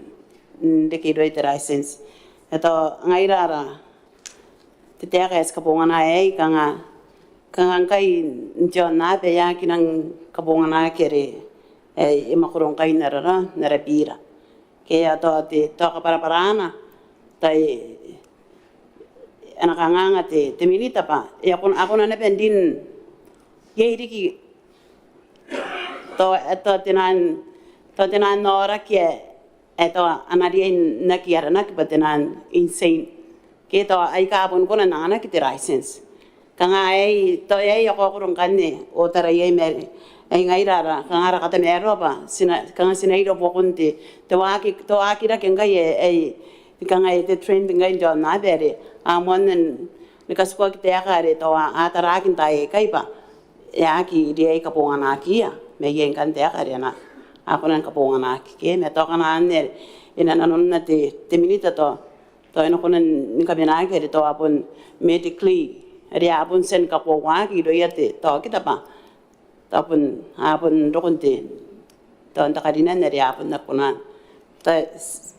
sabsmaya ana to de minita para ito ko pati takantani nga pon site po meto si te kaya kahit semantics at sa kaspo na ron ay kas kada yang ay lugar ko araswa sina kapasay kay ina kaya na ro ko na pende na standard jo na Kurapa teli tentang kaya tara. Nakanakuangan ito kasi na yung terari, yung tono na iyo. Kaya abis maya kakangaying, o kaya kakangay sa kaya abis maya. O kaya aki. Ay nako yaki. Ay ko abis maya. Nok ari gay kay kakan meruro yung teki buayaw. Kita temakuro ayaw. Ang kay pendakya, nakanakoto kasi na yung temakurayaw ayo. Pati temakurayaw inanim pakanon tebira. Akya ano yay kakangayeng, o kaya kakangaysa. Kaya ano yay? O kaya ako yaki ano yay. Nimewa, onowa, ay suwa. Yay kakan meruro yung kiboy kay.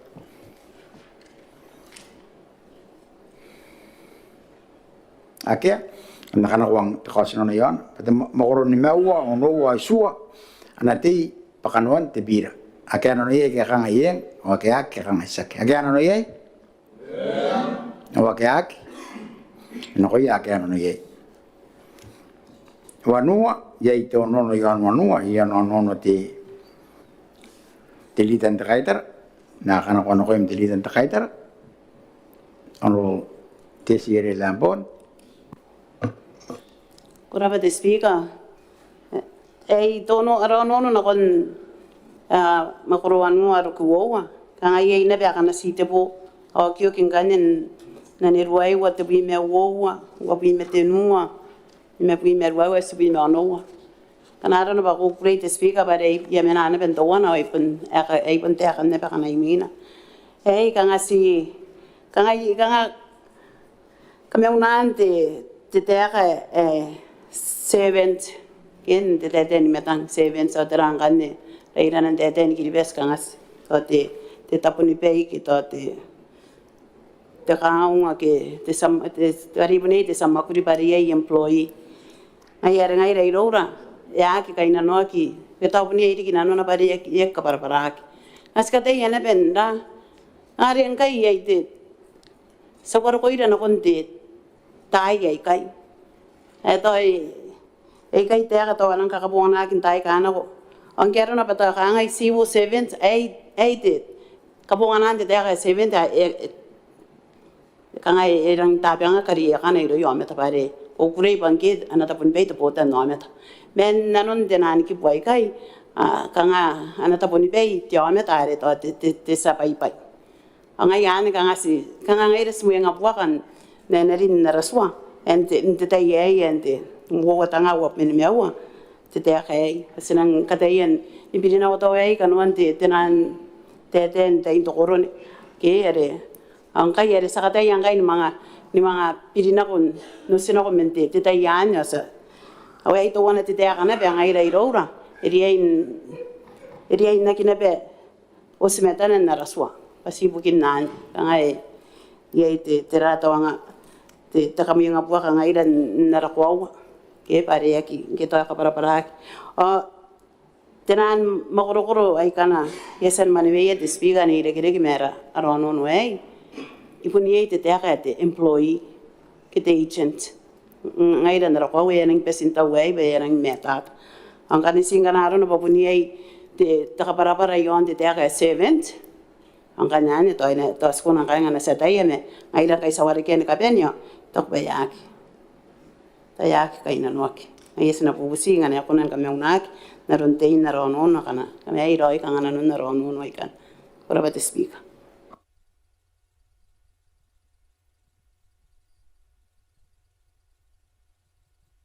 Koraba dili na kadir, te minita? de i karabate tiritan ta kaitara naron re sente akin atapun menraitira na betau te tante te yo ke are te ara pija te pija te yo kanga spun i mantain karau te ka pa te tokoia pugina pa kanga spun mo ngaro ainda yo pa ye ka para na kona ro ke ha e kwa kanga de skataia ni kaminara sua yo de speaker pa ina katain pun mani ya roi kanga ina pun ine sinakatayan takite na tesuayo pa ina pun nakia kapakan tesuayo tan te iterare ngana ye ta katoto to wana de speaker kana te tan te pato wana aguna ndare isaki de samakuri kama eta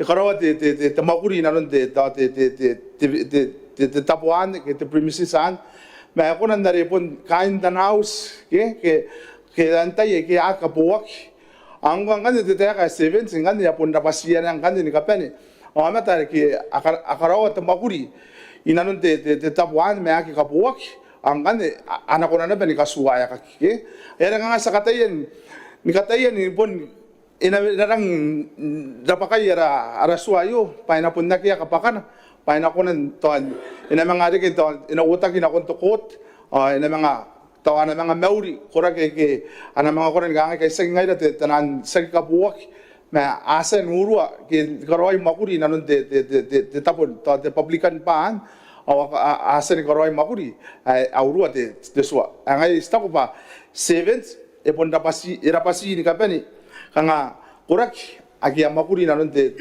tapuan pa kapuak ke ak Ai itaku ba ane ai taku ba asinanun na naraswa yu asmueng royai titayai narun takabarapar prap. Kurapa minita ya ini kan meruru ti sati meta tu miang ti sati meta tu miang ti honorable ti tarakap ti tofinga. Raba the speaker ikan data de naroro de tebe yon to tio no yo yon te kan 7 ne si kame to auto te minita kana 7 da koran karon rag to de save ke to someone dere tio me te to ibo kin save ke to akakin da kan de ke to ayak karon rag to te kana ande no nda ke karon rag re ti taponi be ke te toro ka de sai bo koran de to wana to ko na rausa ya bo kana da kana ande ro ya no na ke no kana to wa ke na ta mo ku me ya ko sa na korak ya ro kona beti to ame de bende se ka de se at that time e ki permanent ke part time employee mesi ka soa de sa ka son de ya na busia de minita karanda ka para na kona rap Kurapa ti sati eri ke kan meruru stop kon merurik kosan kan ako me ya eri ke kan meruru ang anake ang ko ke no konti tilitan takaitar. Kuraba te speaker ata ya kinang kuraba te minita na nakaparapara tay sita po me e kami to ara ko we e pon nanu nei 7 ta ay pon te taponi pe panake ke a ki kapuak ayarang kana aro na ba te e ki kan kapungana te te ka to su to the family kana ngayan ba nakaparapara de kain te aus ki to tasi anera ara tora kangangan ti teka te speaker e mere enang kakawa ki nara ko pare ayay ita te na te minita pare na pira ay ta ko pare ya pira ang kana yesno ko meka ya raswa es ko roya ngai dan ka pen ngai na be auswa na be ay na be no me tau pan ko nan nang au yang o ang kana ka ngai ate e yon nei enang kakawa ki ere ponia mina asi tasi sinano kawa kingai mo yang aroi te minita te te kai e tokuba kana te kai ana usu te sabai bai ya ere panak kamene na ki te kan are aki ka boaki ke era pana pena na ibo boaki te sadi te bene me te to wemiang ke ai tokuba ta ke ta te na seva sai kai ere pantani makuri ngana saki ta e me tata te pai eska te en tan bosera ke kai ba kan stangira ra sua ba kan e wara kaki o ina ke ere mga 7 kan si te ara e sina ka mo si wo 7 ke era kan e aki anga yana ka e tau te era ngai de era ka anga ye ngai sina bubusi te be kan nara ro no yon kapunganan te teka at 7 kita te kaunga te taponi pei te sakaso te sapiria iswa tera ena kame unaki men arapire patena teka te samakuri te employee te agent kita wana meta te sabai bai pa wana ana usu kita wantai ena agent te tai ka buak ke ya kanga ake kai ta para re rien ka buak ta te agent te meta na ka buak mere kuna nere ana representative kentai ane si skatayen ngai nera itera skatayen nkata meroara rapira ngai nera ko we ina ganya kana ko ngai ro re nang te meroari pa ye ki pitane be arun nanun te takantani nga yante sua pari ye ina pe agent erang inta pe nga kina pe nga ke anes kan man rono si bubusi te kan rono yonte te ai na makurun na ko te bira ani yesen maniwen mon te kan na ogonon ko dapat speak Kurapa lian ta kaitar nan kana ko ngani to kasino yon no te litan te kaitar akia busmaya ke kang yen o ke kang sak akia busmaya o ke ay na ko ya akia busmaya jadi ke kan naruro yon te tamakuran te wanuan ang kaya ano ko to kasi no niya pati makoro wanuan te bira ina tipa kanuan te bira akano ne ka ngayeng o kaya ka ngaysa akano ne yai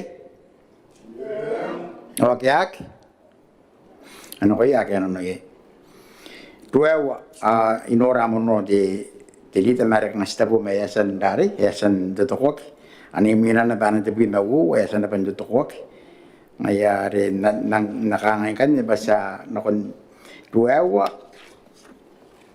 te buina tuwana te buina wu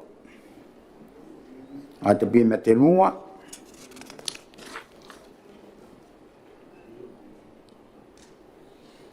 te buina mau te buina mau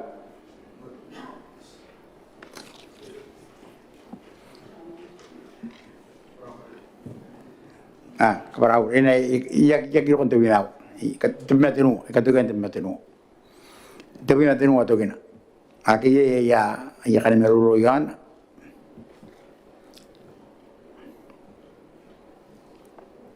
angga yakia pati guewa te buina te metawana te bimagua a te bimetenua ana tipa kanuan te bira aga ana no ye ka ngayeng o ka ngaysa ka ana no ye ak yani makan pa kanuan di bir tapi nawa ya yang menolak di minta jangan buat di minta kurang speaker ada ikut kerja pada mengawatara ke onon ada yang te kibuan te bimau te ontonon te speaker ngapun kaya anda mana nanti tekan tani kayak karinan te kaya anda nun tekan tani ngari kota kipa inang kanga inapun kotia kiroi pati tabes kanga inarun te maruru pun inang pun katoka ki kapona kuan takamenging tebong ngate tabes kaya ngayare ranono are bravo total kaya ngapun si karina de awonono in bitaki na kun te pimete tawas on any days except Sundays ang gane ya ulinang paring dapan di kaki di kaya na nundari amun na di kaki si karina te karinan te awa na pun kota ki pa te pimete tawas except Sundays ari pun na pun na kaya kapona kuan takamenging tebong ngate tabes kurap speak kurap ati minita tilidan takaita kurap ati speaker skaita wate minita na nono si katire apa nawa kana amakoro yante te kibuane ponsibo kinto monpong na konto kono pong are te tain kapona kuan kiukin tapo akia kapona ko kia mengi kita kapona kuan te takamengi te ang kanit tabes nanun ne ya karin nei narun ne para ay pun na ya pun katapuak kapona kuan te mengi te ko kiu kitirare te sawa tori ke are ke yan te para Akira kangangan to nono ay te speaker. Batapon si tera. Taway te kangangan to asan norak. Tinan tatuan te tapon si tera kan te sisirak yon ato na kitawa akan kakakiposun te tokono pong tawa na pun menayan may ngaya. Taway ito na kay tayaya ka nga sodan naan tirate tonono ay pa inang katabuag takam tot kapuna kuan na ka tasi kapuna kuan takamenging meron ko punkunan kapungan nate takamenging me ko na siya ki kapua de tapes Kanga si yani eto si kan ka tiri rang rang yani enanun na kinto no pare to ye te bimen to si ye ta indra ni kakaki posu kin ni kaukiang te tapes ta si te terate ta tapo ke na anaki konandan ni kapona ko te takamenging nakakapunganan te takamenging tapunuki te tapes atawan ngai yang kan si busmaya de to sinang pun daraki batubong ya te tapes sinang pun nake tera ta kunang pun nori kun nake te na kun te tapun kamenging ke ta kana kunana kun te tapun dan ni kamarak ta te na restaurant kan ni kwa kuna nana ki te takamenging ana ko tangiria ke ta wan ngai ena nonak me kapunganana eukin te tapes aringa na ko pun mena yan mo yang mo te tapes ta si yan kan ne si kakawa ke na ena me tata ta pun si yai si bukin tapo ai kai panain te tapes ke na si yak po na ko ta kamenging te tapes ta kana ko na ben ni me tata na ne te speaker bare te table license te ta to ke the table license ko konandan na ko namara ke ko kare ke to ni mem to wain ke ni mem te pia mere ai kai tenante ye ke ko na nuki ai nanwa anain ta po ai kai te tapes ta kana ko na me ta royan tenan restaurant in kai nanu nei to nangaki ukin te tapes are anak kabona ko ke kadiya ka ki license ke ponsi kabona ko ndimeng pare ai tai no kita po ai kai kana ko nan ka para ai ra kanga to menante te kabona ko ta kamenging san mering kai awan ta po ai kai ano ko na yen muki pai tenan hours of business kanga te permitted hours are ko na muki ai operate na kakinto te tenani pa tabon ka pupure ke ai kai tai o ye te special license ko konan dion kana ye tagari ye me sakit te tabes ana ukin te tabes ke ana ko kin te tabes ke ai si sakata po ta bona kon te menging te tabes ke tera roi tawan si kanaro na pa ka bona kon ta menging te tabes tawan ai te kana ta para no kana kainan ta po ai kai presenter ina bede te mini tai bukin ta pare ye table license pare license ora o andare ngabe yere karo te anga na e bure o taran ka para na no te mini tai tap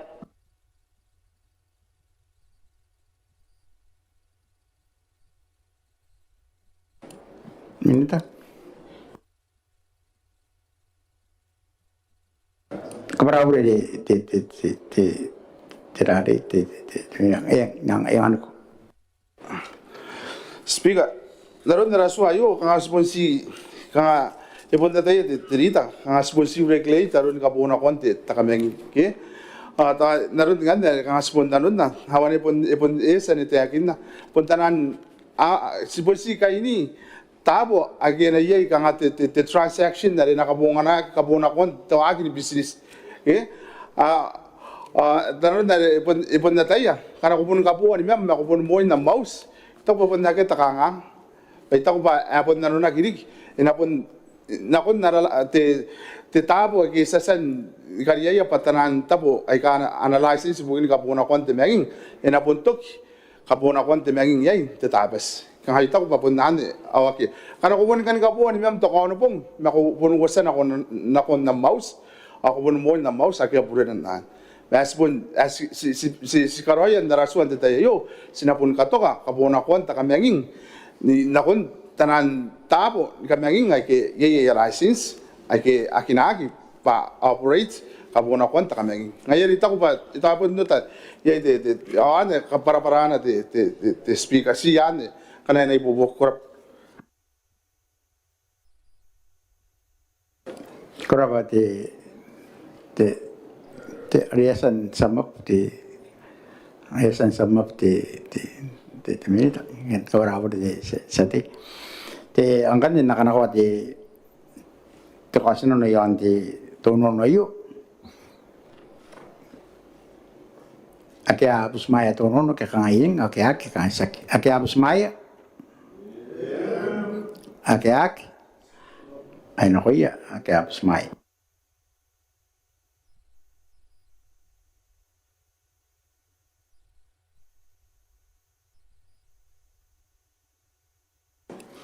Jadi kita akan teta yon di kota ya kan sak yon tirari yon di teki buat itu bimawan main naik kan aku di nakon narimin nanti inoram tahu nanti setia aku naik metap tu ya tahun putar kautosin. Kora ba ro speak ade isikan tara kan de bari de license ro koran ngana ko extend them license yon de bi me wo to koran no de wo ron to kono pong tai dikin to kono pong na ki koran extend them license na kon de wo bari ya rinda ko awan de tabes kanes kan yogoran de kanes so tara me jo no are yo no de minute ke kanes ante de speak kora Temin itaw ba yan parang kana yaro kon de makin de tabes na pon diyan kan tok ka bona ko antera ta itaw ba ya kan kan de extension da konan konan da ngana to kono bukke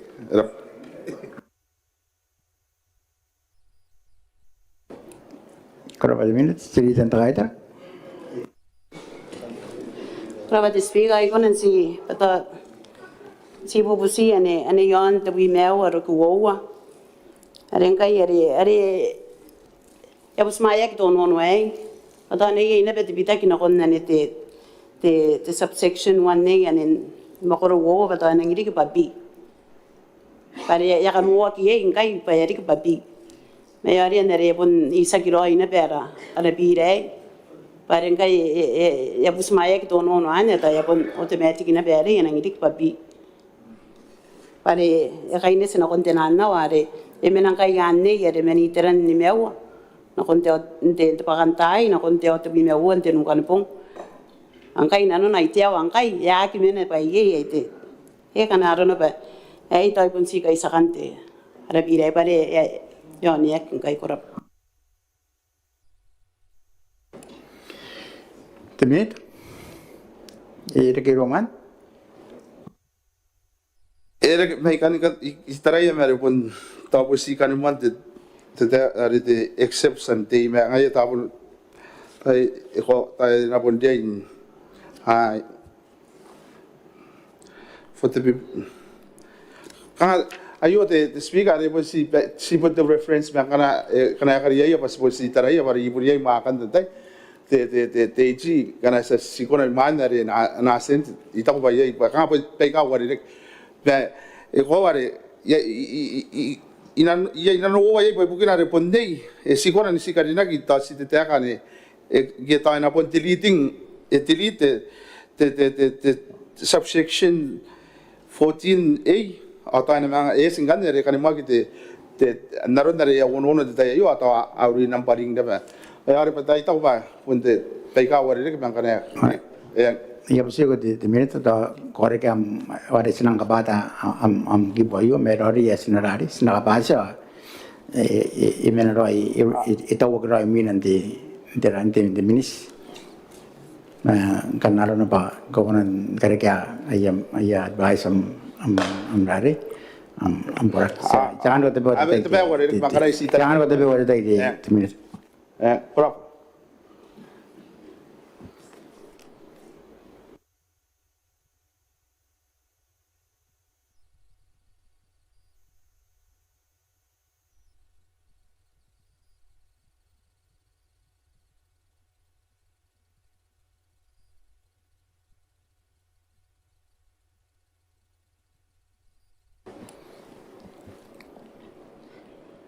Naman ko di minit.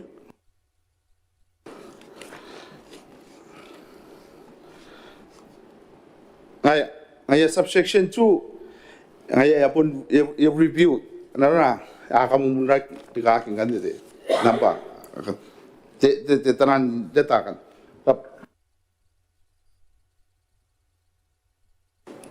Berapa minit? again na mono kuna repeal kona ngari kero ai utara ba yang na irari yang na yes roi tawon temis yapsiko teminta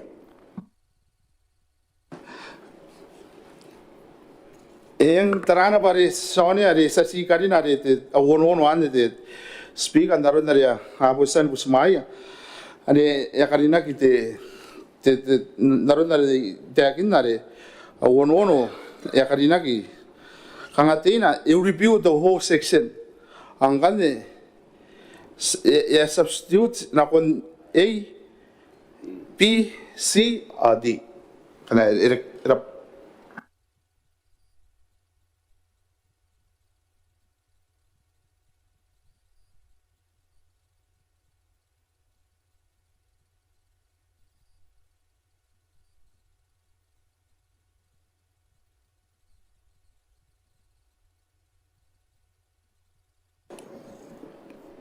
te reason the te speaker to kana ikona di pokin kapara-parari keri inanunna ba stabo me akokoro te me otan te minita are guys yoni te minita are bracket 1 are repeal yasan mangoni amina narun na resasan kapasa ang kaningay ina kon nari takawo are subsection 2 14 bracket 2 ang kaniyay yan itakabenian dain yakangay are specified by te akan tiyaw akane iwara kane takawawan dain may nano akangay ito tolit kangatapon na yakangay sell or supply liquor during such hours in addition to those specified in subsection 1A 1A are yasan bitakin kay no te minita yakarua one name kay narabire eriki by 1B ang ayari kanga si menapa enanguniek to nang jay na benuniek mina nit A yan ni B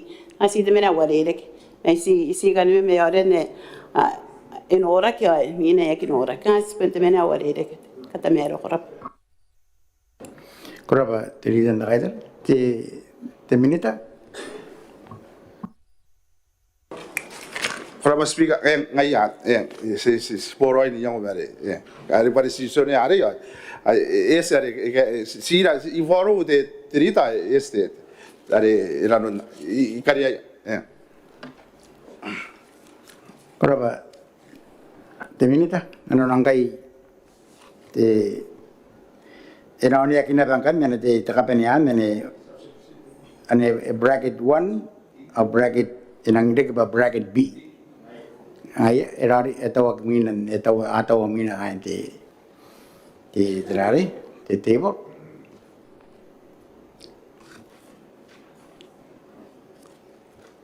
yeri kan ne kakan meruro yan ti tamakuran ti tibinaw ya kana ko kan ne takasino no yan patuno no yan di pati tamakuran ti tibinaw na ori yakin na niya sa mga ori yakin kaya na terogi wuway yan na natakaperin kipo na terogi tuwa na terogi A ay saki A ay B na te bakanuan te B akin ano yan kakangay yan kakangay sak akin ano yan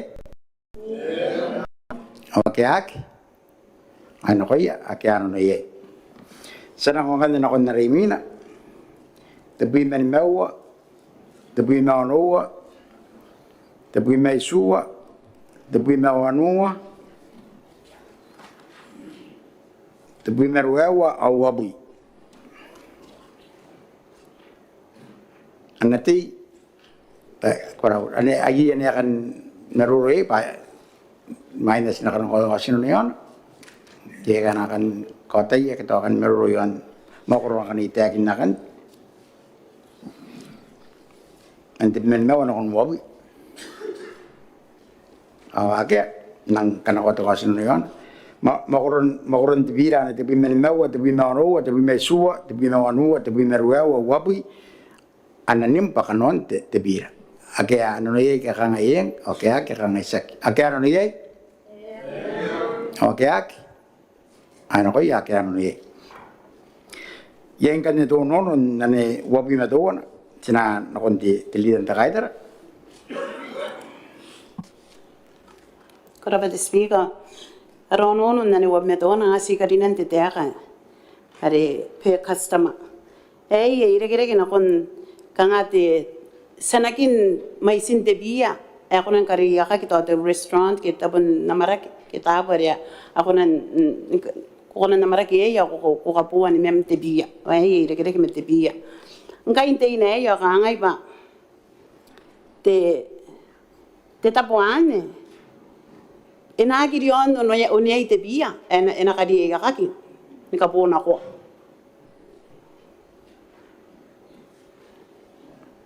nano ane to kina me yete na ki la kayon nan etera isensa na nganaki ponsi bugin unia tebia ena ki la kayon unia tebia kanga nano ne ngai dei rora toi ya kina no na kere po ponsi ngai ena ben kan wana la license me toi ena konen katawa kere ena konen na nganaki te menna te sa terata custom ke to te samara ke te sota ai ariskarina te ka pe customer bagana kana ya ke nanu na iponsi yani kan wana na license te resonsi ne me yeta to kin mai sin de bia konan kapona ko ata sa kanta ni ai sa de en kali ke otara sa se bo kin de terai pato kana ai ane e pun ta kanta ni nga ang kan to na konan ipopo ora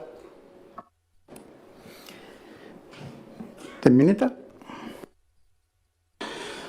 Tara pari ki te speaker akawa raba yang ni bobo ka yang sideng kanga ipon kesbon maroro akina ta payo karauta ka ipu te toko ya mo te tayo pai punya ibu kina hes ilo orang ai te speaker pa te table license ako nandare kanga pun te sepon katawa ba kanga ko na pun namarak ako na mo ye de kana pe customer hare naron nare bubusi te dita pa no te tayo nurang kana tao onumente ta customer irokon ta inna proof ge patawaro ko paano na kon tetapuan ang kana ipon tiringaw na pa ipon 36 na may sin te biya ge hare ngare stabu pa amanging ekonan nare tangkana age manging may akaraya na pangkan to na ko yaroya ki ta men ge ngayare irora simuy ngaroy nare pon si ono pa enapon enaskona pa tetapuan yan bukinare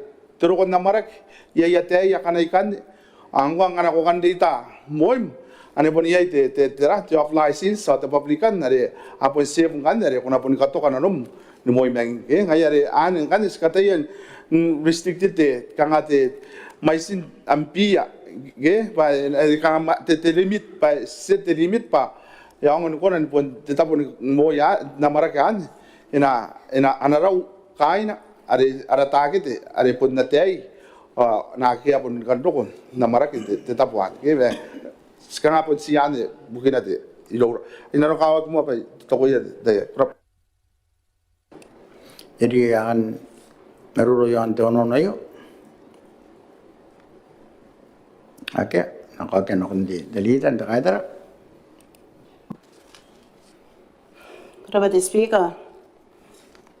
Era te minita nana kaya kanga se poro ini yang onai pare ya pun nakon te customer pare ye yani ana konan tani ye tatangira eto oniai te kita yon oniai angana si oniai ye ka para te minita pasi oniai ana konan kari yakaki nana license yang anak bangkai te nangkai si yan kita rai nana nak nari oniai ena kira ka yon oniai tera ente yana anak ke pare ai ngai ar gas katin kamena tera te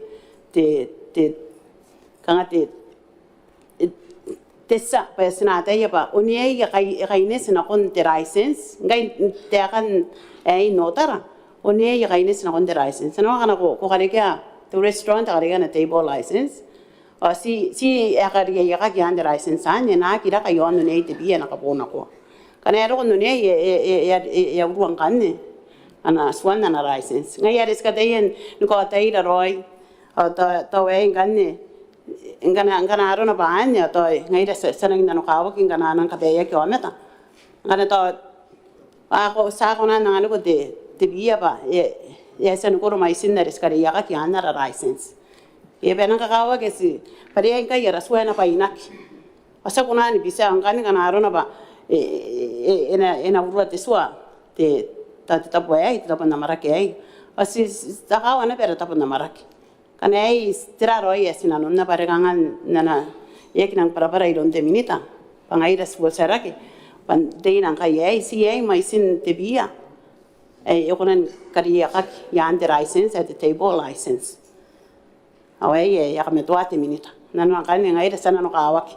Pangkanya ara tapon tanaki a ari kire te license ai to nana ngira wo bon te license ai ona konan kamena roi tori kin de bia opun de bia pun ena ngira wa tari ke ta tangira de bia na kon tote to waini ke tote te me to ato e to wan yang kana ro no bai bukin te to kanga to beran te putun mengi ngare punia ina te bia tan pai ke tan kaputar tapai pana tarai pangana ye e punna rasona be te bira ngana rangin dio rangin menging anak is ane kanga sabo me samanga nai no metan ganit yo met seki nai no metan ganit yo met ngana ongana ngai patoi tatangira ira ka yon oni e yo pia kana namarak ke kanga to pon sinte tenan yang pare kai sinauringa bakana e kame toak pasa kuno ni mga bisa yang ai si tai nei makanya ai sinanon na ikan ni ana me ta ne be ye ta pun namarak ke pai kai te akan kan ne ke to tiraro ai ana no nak pare ai kai tere ek bus mai ai te minita sana no kawa ki ai sabu si te kan ro no ai Kura delita ai sani momati tonon narunare de ke delita nta kaitar ake ano no ye ke kanga ien o ake ak kanga isak ke ano no ye ake ano ko ya ke aki ano ye ya ki bus mai ke te tonon yeri ke kakan meroro yon wop meton akai pendake nakana ko to kasino niyon te makoro wop meton nalim bakanon te bira ake ano ye ke kanga ien ake kanga isak ake ano ye ake ano ko ya ke ano ye ya te ya nim bakanon te bira wop me owa wop metenua desa ya monon wop metenua mare yes me ya sandare de to wop di li tanda kaiter wop me owa wop metenua wop me awa anatei kanon te bira ge ka kan mero ana yo ai te sate mai te mena mai te to me ang no tar ka to finga Robert Speaker isikan kami to hari yo tau yon dari wawi me wo to wana ye te awa news no na awa ikai te tabes ada pun nake te kabo mengi te tabes ke akanga ya ki regere ngani me te tabes awa ikai ke rap de minita Kenapa? Jadi puringai roya. Berapa minit? Ya irik. Oke. Sangkana kuangan to kasinonian, wab mewo, wab metenua, wab mawa.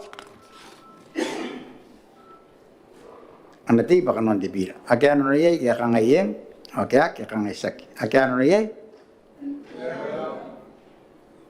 Ake an ko ya ke an ye wobi man mawa wobi ma nowa ndi ba non di birage ye ka kan naroro ya na yo ke kan ko ataya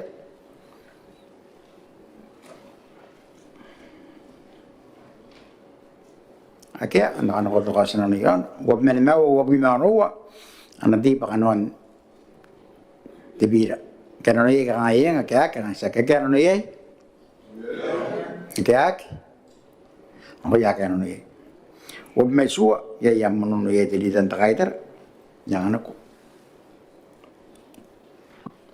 Brother the speaker wo no na konte te ki wob me suwa tomon yon ane tomon te subsection na le to one ai reke met Tospangan te task force are yakunan katia ki bukin kuna katia te minita bukin dera kanga te popoki na kon te minita yon te karawan ta kamenging the manufacture of liquor ein to wana kanga ane tabien te task force ai ba na ena anga na yon ni popoki na kon te minita ngane te tonono as is karina nei pasangria be na karina kinabe te rapata te licensing committee the licensing committee. Pare bukin tapin to one the licensing committee kan sinora are tapina yan tenui metenuma. Enanga the license yon ekakin license ni kabene ni kota ki mete karawan ta kamengi the manufacture license. Ayare enanga kawaki paneria ina ben yei te eneria no na kunne be anara ana yango te task force ai oscarina te licensing committee be ena kai ana pera ronono ane nakon rokiawa nakon ane rokiawa pabukinare tapin yande ara te bira inga naraswa inga na ya pas tapin tokomete kaya tapin te minita be nanga te license pasi tokomete ay are sangidia ba de makorona be inanga na kinabe tokomete te minita ako na kate terapatay de tayere takbe e kaina no ki ai ton de tayere nang ye ero kona ana bubusi don to komete be e kan ka karawa te tamengi yon ki bes an yang kanne te minita ako na kate terapatay ai no konte terate arabire yang kanne te terapatay na si kona ana ibobok na konte minita ana yon ibobok kene advice ai yan ne to wan kan ka para mo to wan stangire benarin na pay the licensing committee bena ka pay ki terapatay yang ante minita inangan na bete to committee ri ngaiga inangan te license ibukin the manufacturing ke karawan ta kamenging ta kanai minaman ne to wan ai pati ta kawang kan te yang ngaya ire ena po to karo no ya karinan te licensing committee te rok to wan kana ko kariye te speaker ba ya minam ikat pagyaman ne ang kani mga kanakware takawa eretero kyawa imi na korap Koraba te rina sakumia mo ane to wana ane te obi mesua ane te teroki to wan amina kan ko ma sa ano na re mina ki te menita Rama speaker yang kaita wana pa te rita na no ko may rora guys punto to ko yara ba te speaker yani bukinare the licensing committee the arepod imyan the manufacture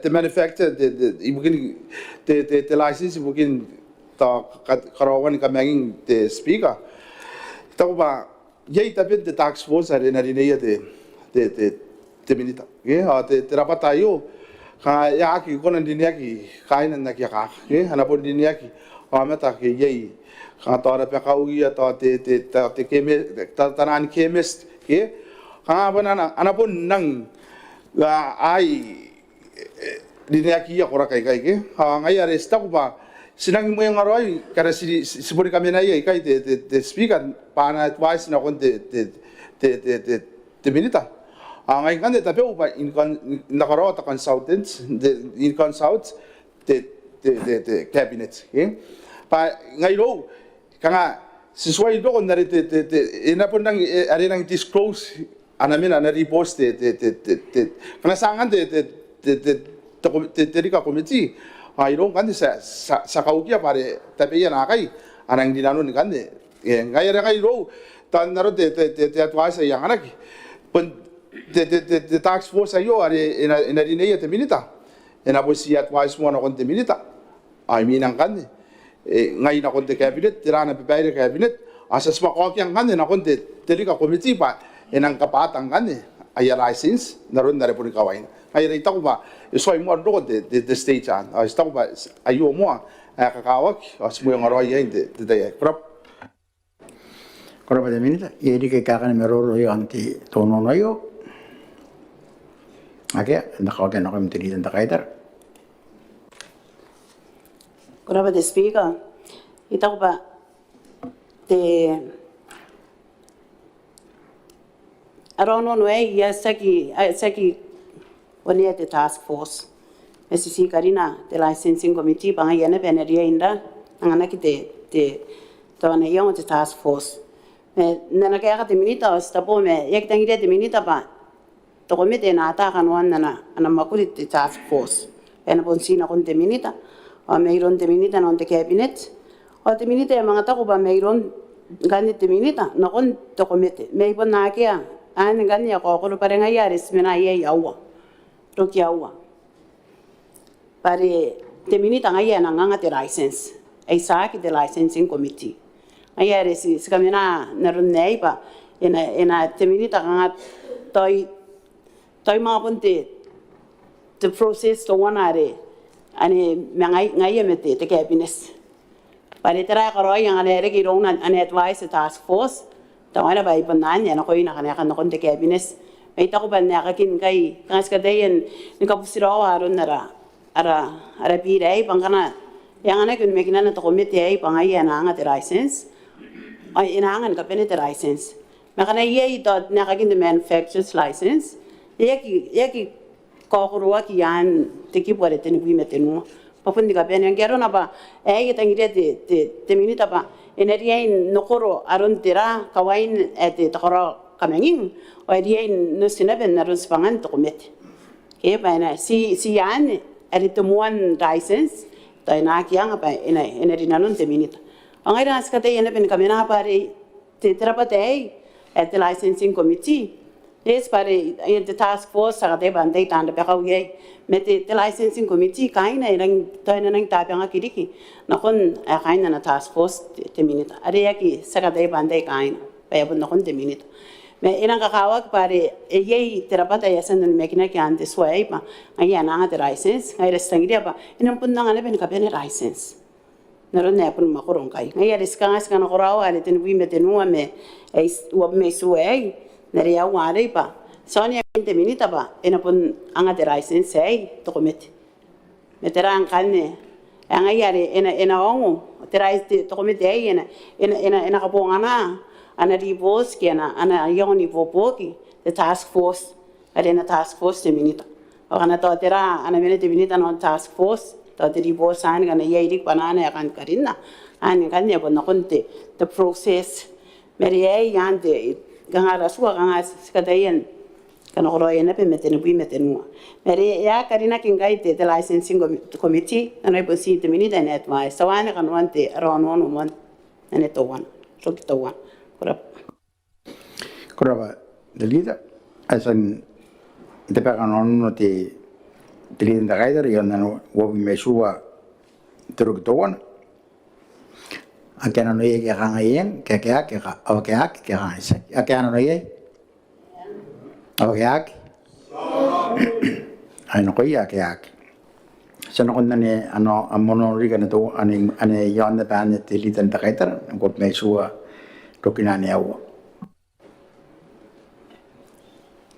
kora ba te speaker to yesen nukwa to tanate te kanuan na awono no ai no meroro yon ne to wana te speaker ai ta ba ta ye me tata te ba yes ka en dan ngoroy na rono no ai pasina si te sikinaron the process ai nga ye the process ena si te sikina akana ne ye to ko ro yan ne te karawan ta kamengin ato te mon dik kis kita sa ka te ngana te minita ngai na nganga ni ka pene te license bukin tera te karawan ta kamengin pate te mon license o mga kabuwana to mga tera ang kanito inanga kimene na nun paint to komite penang mene na nun paint minita pare mga tabi nang kai kana kuan te license ngai ane nga skatayen ni kana ko mayroon te minita ba inaak ka tabi ke te minita penerian pon kaswa ki ron to komite makana yai kainan wan to te mon katiente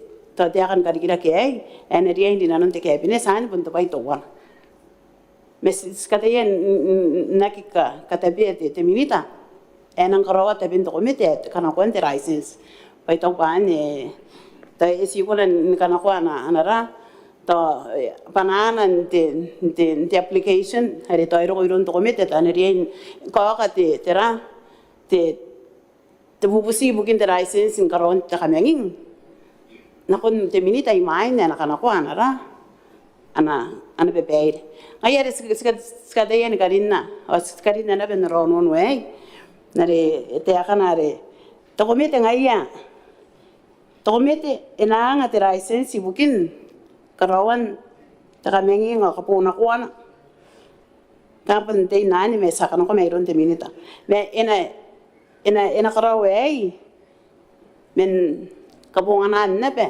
ana yung ni popoki ana task force military ena kati ngayon nga askadayan ni kamenapa tirare etagiri te milita ngai irora ay yan yo kunan karoya me te task force o tirare ana konte te tomete yasan ni nanun ari tangiri te milita ban kan ane si skadayan ena pun tumeroy harun dispanga sang ang kay yan rasway paspangan to commit asi sa kangasi irura te minita ngai kana kon de license to kuna nanga ana kariya me enang issue de license ka ngai ras sto ko bayaki ai sa ki tabin de minita bay tabin tabi yariki ana korakene esen ka tabi yake ai an ka bukin nasi sinoni amina Besa kina nona kana arono ba yabon tangirian kan kon de cabinet san ibon suku ba pon karawan ta 20 minita yan sipangana etar te suwa ne pas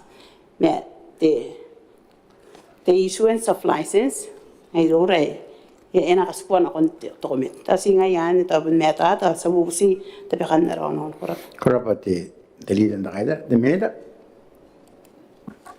ko are ta puni ni kere ke o ka te speaker me auto to no kondare me mai ako ay ka tayo ka para na ko te rita me spondo ta te bai skoro ye te speaker papun ay ta yana papun ko ko bai ka wo ai ka no na ki to committee are te licensing committee or the manufacturer but the manufacturer license are puni busi bukin karawan te me ke to committee are pun sitara arun te license ke ina si approve the license okay ayar ka pun peka wo ka ko ka te manufacture license ye di ka nga tarana narang ka nga narang taraki di pa ka te pa yarang ka nga imatori ke ron garawana pa ai de ke ma garawan te ta ka ngayare yak sagi tabe uban ye ya commit narandare ka nga pun nakia sagi ngai te minita pa na garawate na mga issue te license okay ana si advice nako are pun ngai are pun the ministry konang kanin pun ko kana bang kan te tamakan pun ko kana bang kon te process gararo na ba tirana yang o cabinet ni bubo ki bukin te manufacturer license ngai kan ya ko ya na ko ya para mang ko te licensing committee ay re ta pun nan sana ro to kon te yo ba sok ba eroi na te na te ya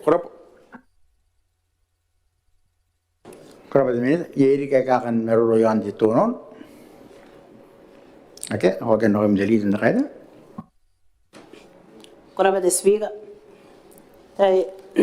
ana kaya te minita sabo me yaki kainis roi na kon ara kanuan na rapira eta ko basa ngai ena pun anga te license pa pun to commit tabin to commit yaki tabi mete tera te takarawan te takamengi nakana pun karawan mga nora di kana ana pira ay te tabin to commit en tenugui mete nunga hoy ipun di kapene in respect of all licenses ana na function to commit yakunan ran consider and determine all applications arin ire-ire na mete manufacturing ke karawan takamengi ana ngai ka ngasi ibuputo ye rono way pasi mete tabin te to commit mangkana te minita to ba enapun sakngaya na isu mete terok yawa ipun te akin the minister may in consultation with the cabinet issue a license to manufacture and sell kaya ngane ngaya na issue the license ano nang kai ta kana sotara kangan meri rasway yak metata ano nang kai te karawan ta kamenging te minita na nga te license Saki to commit na issue the license pa te minita. Atau siyan ang kanya ara menayay to ara kangangan nan te are ni regere ke mete karon ta kamengi akera kangangan kana ay puntang ide te tau te aka bana ina pun dinanun te tenanda tenang kari kira kai yo ne ria ya in meta ta yan terate te ara pira atau yo konan terai te minita paita bangkanya kanga ka koron nanon nei e pun te kina ko pun te minita na nga te license sak to komete ke atawan bari ya konan mga terai te minita pare ka koron nanon atau siyan sisi tera ina pe terai kan ba ay kan senang iria atau to komete kan ta ya pun kai ka tai ena pun doko iro na te application me tawa na anangan te minita kan pare akin kan me ta tera te kawaina te takaro menging pare bukin ana penen na konte to komete tenan bubusi tawan to te ngongong ai re iro re to ena kunan dek narun te kanan kai nakanan e pondang ide te minita pena pondang te license ai to ya pon sukupa patapena atau pun tapena me to komete atau nga ya na ana to apun kai pororoya pe anga ena tapenne to komite anga na tapenne te minita me ta ko bana kakawa kina raswa bana ina pun isa kiroi tawan sa mga panoria ay ki ta sa ki sistema to anek boroi naronte kana korowan te nuwi me te nuwa me e wat me swaro kyaw era pate te spiega su busi tabe kan narono na konte rokyaw wan wat me suwa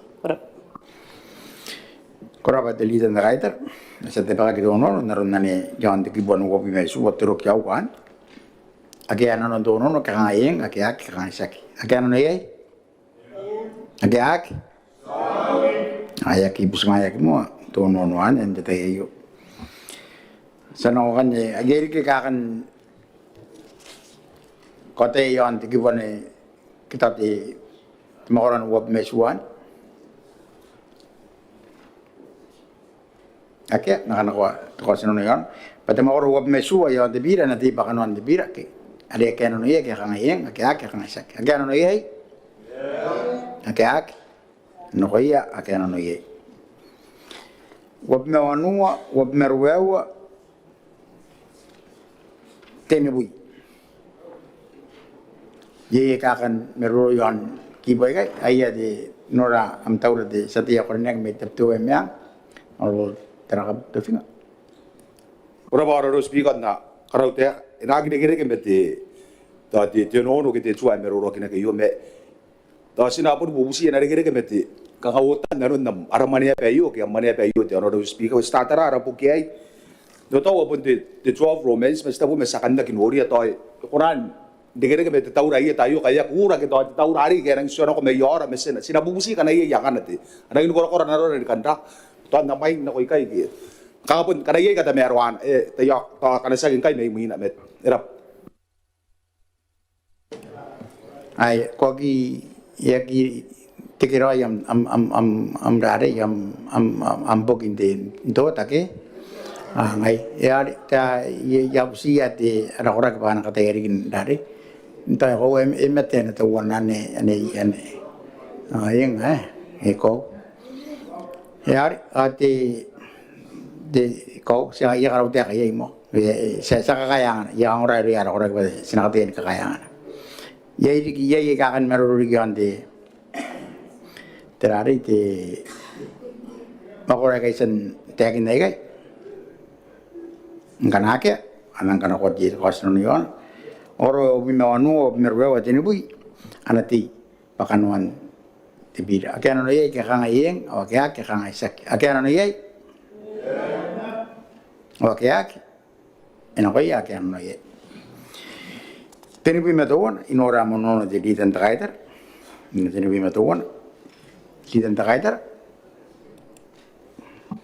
Kara pa despeak ay enang marere ke to no ata pun si ka karikiente to te ki buena ena maneve na pe te ana po wite to komete ako nan karoya ibukin te isinan ko nere pun ani maneve ki ndokite nuwa are ana regular meeting ana ko nan karoya ndi tempa ken soon te ibukin dinanuan tenan bubusi ang kanne askatayen kamena na ye inabe to te te makoro na ben ina kaina mani veare e kona na ben nika ton te ana po wi sinan kun tai kai ina rana padana special meeting sika mina ben rin pati rokiawa o nikirana ama pitaki nampai ang anaro na penerin ne o ay ngani te akana pa to komete ina konen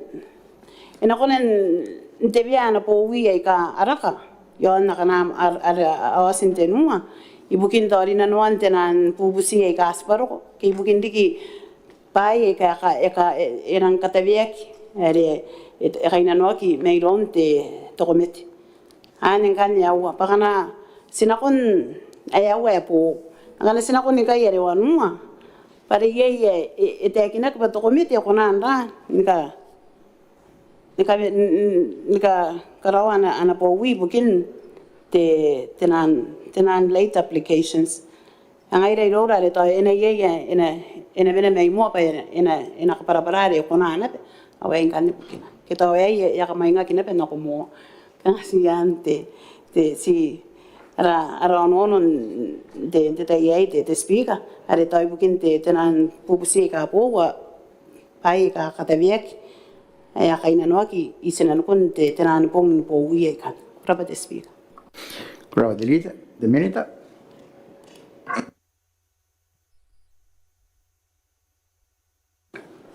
Raba, speaker, ata por ko, dai karauta ka ito to ko yung gina bari apo sa dakin. Ay po to ba kayo na section na 31.8 ke, are the committee shall hold or call for special meetings to entertain the late application. Kaya ay ta ko ba naroon na kanga ngay rora yagi nit bas na mga karinare iro terita pa ito bagi pon na raswa ina na raswa ya sa tekin na tetay kaprato Kuraba yeri ka kan meroro yan di tono no yo. Ake nakake no kon delita. kuraba te speaker era una nuna nakapara te minita ang kanaya ko si tarang kanyere are seksi bukin te terate dinanuan pubusia ke asparo bai bukin diki tenan echen matters ke pairi kita pewari na konan kainanwa ke ai ana pepeire te tomet are kanuan nara arono no are mere kana arono pe ena pupurei nesa sikarina na be itapun na ane wanungan te si kalinan nare o pai ka ngana kata viak ana e kona kurei te minita nara no ai kana arona pa sa kalina yan wanuma rap Kuraba delita ade aya pun senna ya senna kona ana kaya ka te minita tani apun ya apun yawan na kana ko to kasino no ya age apus maya to no ke kanga yen o ke ake kanga sak age apus maya to no age aki yaki mo apus to no man geri ke kan ko te yo anti temoro ne tini bim to ake anda kana ko to kasino ni on temoro tini bim to nan te bira nan pakan on te bira ake no ye ke kanga yen o ke ake kanga sak ake no ye o ke ake ano ko ya ke no ye tini bim u inora na mo no te delita nan tini bim u wan delita ntaida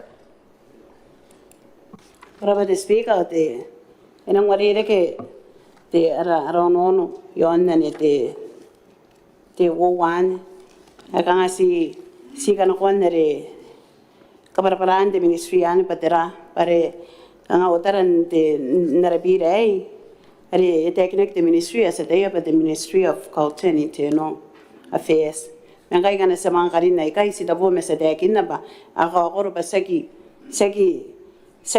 te temsia ena nona kin ministry ane yosin dapatan te biran kana tabiu kanga si kana korawan kete kana morawan roi te kaponganan te ka ministry kana an ngai rota ra bare bon sita po te ministry ngane te akina kinaron na endo kito wana the ministry of culture and internal affairs kana erin na ne wo wana nona Seki the Ministry of Culture and Internal Affairs and in anakin dokito one. Kanga pon si temena warere ke me taku bene ene bobo ki naran ka korwan nanan ke karon rasway. Korap.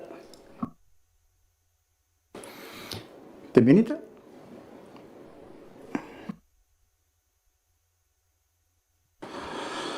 Korapa de speaker ata ko ata bukid de ena de the consistency ge bukid de berayo ata se sabsmaya ge ata e pwede pa ya wari era ye makan de teji sin koran koro era Koraba the minute the yeri kakan meruro yan di tonono ake nakaken hom diri nakaitar Korap the speaker ta ya pon ya ke au kan meroro ba ta pon ora rata te minito. Kakawak pada sana pun kaya saya kai de narakomiti ay ayasa era pa te minita kaya kita pa ikon nanti akin na sa mga ubusita bakar rap korapa diri dan nakaitar an kalau kota kasi no yon ake apus maya tonono ke kangayeng o ke kangayak ake apus maya ake ano ko ya ake apus maya Jadi ke kakan meruro yo anti tinubui mewu imaina nakanakwati kasino yan ake nakanakwati kasino kan yan pati tumakura tinubui mewu wayo inanim pakanuan ti bira ake ano yai ke kangaye oke ake kangaisa ake ano yai oke ake yanim pakanuan ti pira tinubui mewu tinubui metenu inorana kamono di lidan takaitar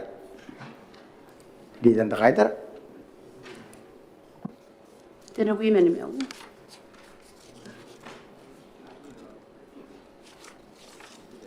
bravo di lidan tinubui menimel ko none yaki ay ipuriao ngai tinubui me tenua tinubui mau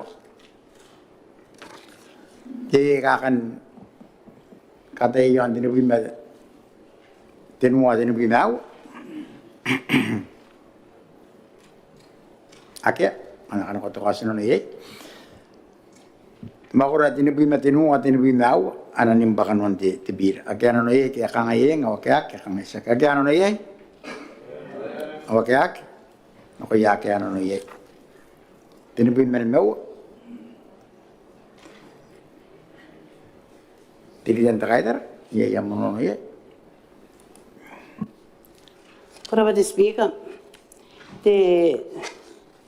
tinubui menimel yare kanga kaines me te bubusi o te kanga si kaniman te teka are tenan bubusi bukin te kariken de license ke kabo wana anariain karawaki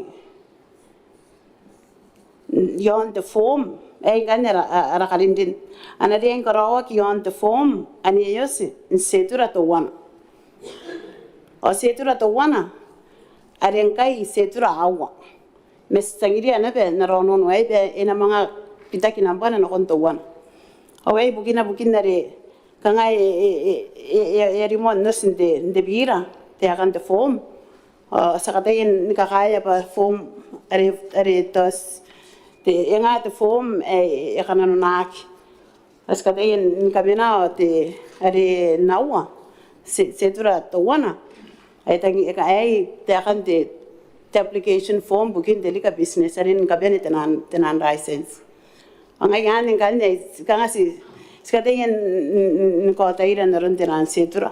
Ang ay ira ang kay to inanuna kes ang kay tibira setura awa. Ang ay skan mena pa setura to wana ba ispo monte yana. Kay maniwek te akan te application.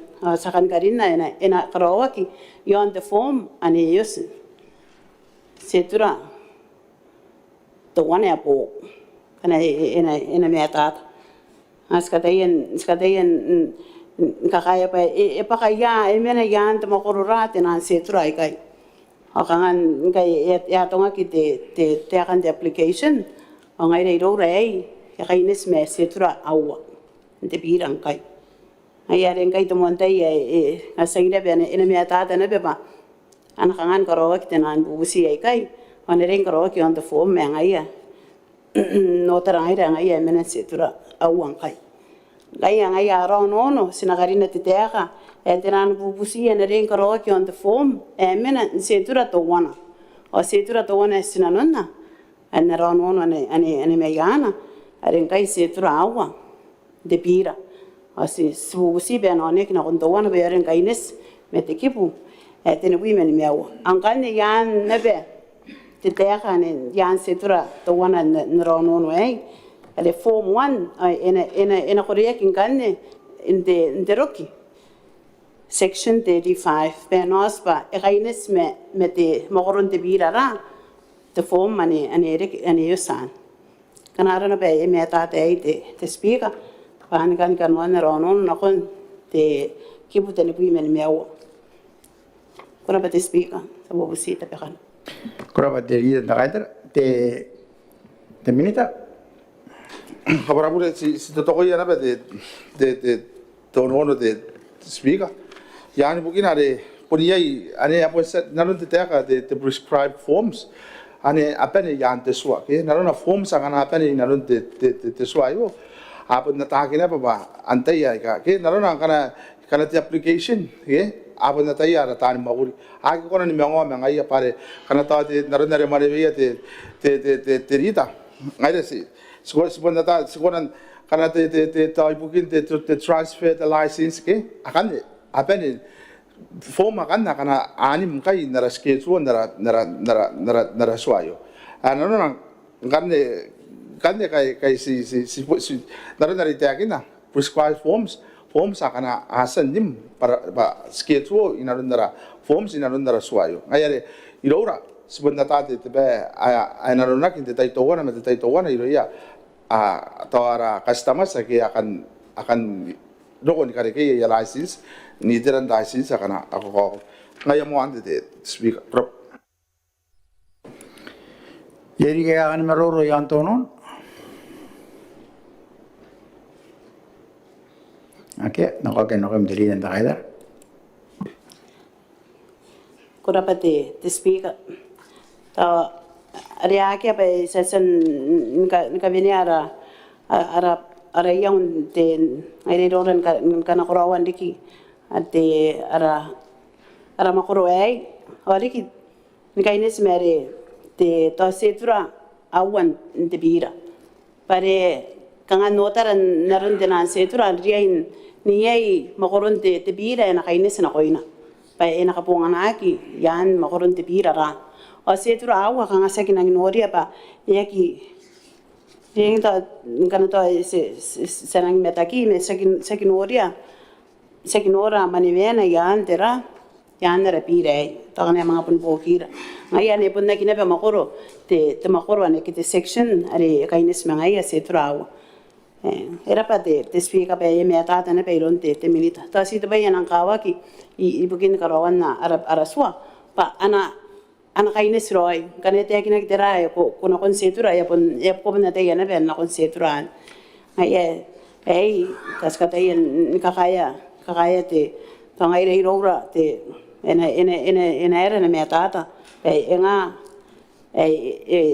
kainis na konte setura ra o en kanen yan ten ben meo era pa te speaker se me tata na te akate minita pa ana pon na te tan makuria mere kana tan kabongana te sway mere kakawak bare kana eno ko mai kai o ngai da spenen bugin te kai ai ang kana mo ngaro ai te minita at ang isa pun kaskwa ang ai da siskan ko send to record pa ai kang ai stangiria pena ena kami tata kiroi koraba te speaker sa busi te pe kan ron wan kuraba dilidan da kaitara ya sa di momit ano dilidan da kaitara agi abus maya kaya kangayen o kaya kangasak agi abus maya o kaya ang ayak ibus maya mo ang kanya di tonon man Teo. Jadi kakan meroro kan yon ti tumawara na tinibim mermau.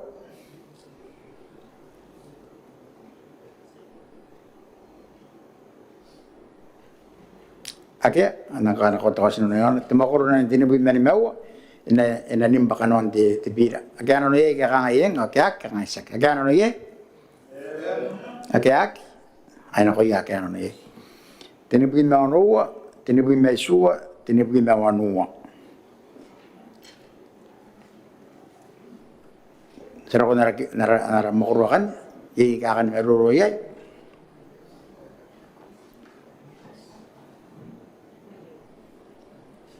Ay kaya nakana ko tawasin ano.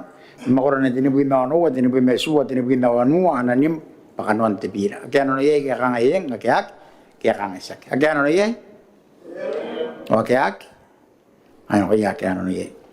Tinibui meruwa, inora manuno tilidan takaitar. Nangan ko.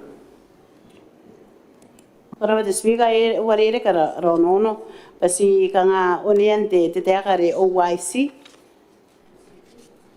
are kaines metera te tatandara ruai te tandara ruan te iroyara placement yo anara makor te terok te nuai ya kangai to Commissioner of Police ke OYC of the licensing area shall attend each meeting of the committee. Asisi kan noni at the OYC nakon officer commanding station. Penemetata bariane ang kami sinakon sinora ani kibu teniwi ay pun metata pantay kana anatatakan te dokument ibukin na yon na te takamisinan bracemen ibukin na mena itaraw ibukin te on na be ganne officer commanding station. Ngayon sigan kabungan na be pun te takaparaparan te nakuay at the officer commanding station. Takamisin na the officer commanding station. Ay ans te mena nang warelik ngani ako nan ubusiwa te speak ba sa tapekara rono no ay korapa.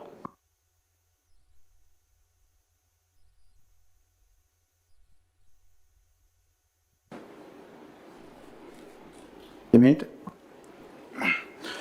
Ora speaker I karautea kana ba ito tokoya yani bukinare te YC e pun katere aron ke kangasi sinarona te takamisinan embracement yang kai takamisinan embracement ang kande kai detail yo ye to ana ke kaya ki soi na pointed pa takamisina yang kai YC ke kang kande ma kana sipon narunia na kai ang kande pun konan delegate sa na pawa ke kana ke takamisina kona te YC ang kanya pun delegate ay puntaran officer commanding station kanin pun yon na ke kanya asin kanga irora si mga ngaroy na ay pa ya pun rapasina pa ari na ron na te sa te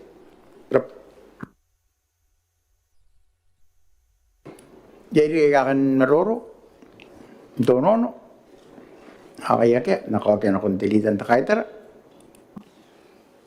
Para the speakers isongora anak para kaya kaya te minito kasi sinangat poro ini yang mangaya pa kana bukina pa kanima ke YC ben ano na kingkay rit tong kay inte taye inte bongay takatakan ito ko bayak ka karawa ke na raswa pari ante yari takatakai kanne terata ben takamisan placement yan deswa ngayan karawa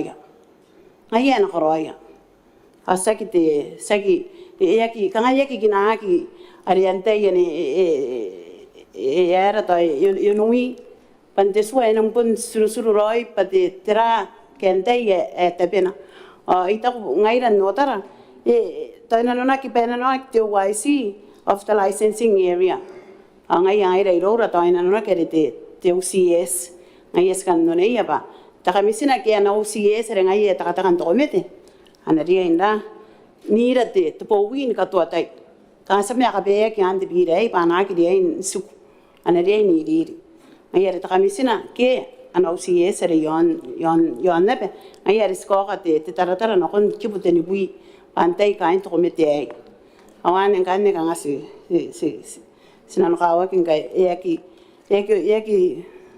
Usmai de minita bukin ne OYCA kai ne sina kon ne kai ne to atara ruwa mon de ye kai ke ta swai kare ke kiro ya pun ta kamisina ai ta ko ba tan pun narun te swa ana ron ba ema pun tarakyo ya pun din nare pun te rate de ta ya ta kamisina on dai yare tararua ngai ang kanya na ta kamisina ngai de ta yan te swai ta pun me ta de speaker ya busi te pakana ba yare nare pun no siroi pangai re ro OYC ya no na kere tana no CS ata busi ke tendera te kanya na kon Officer Commanding Station ke OCS era si stay tuan tangira arono no ai bena mo makak yani bukinan ata sinano kawa ki nana ke akati minita te ye korap de inda gaidar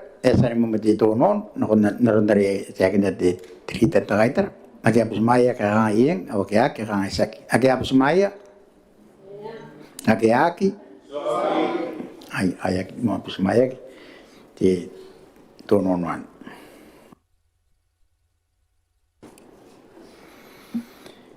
Riminang kan ne jadi ke kan kare yotai yon di mauran ini bi merwawan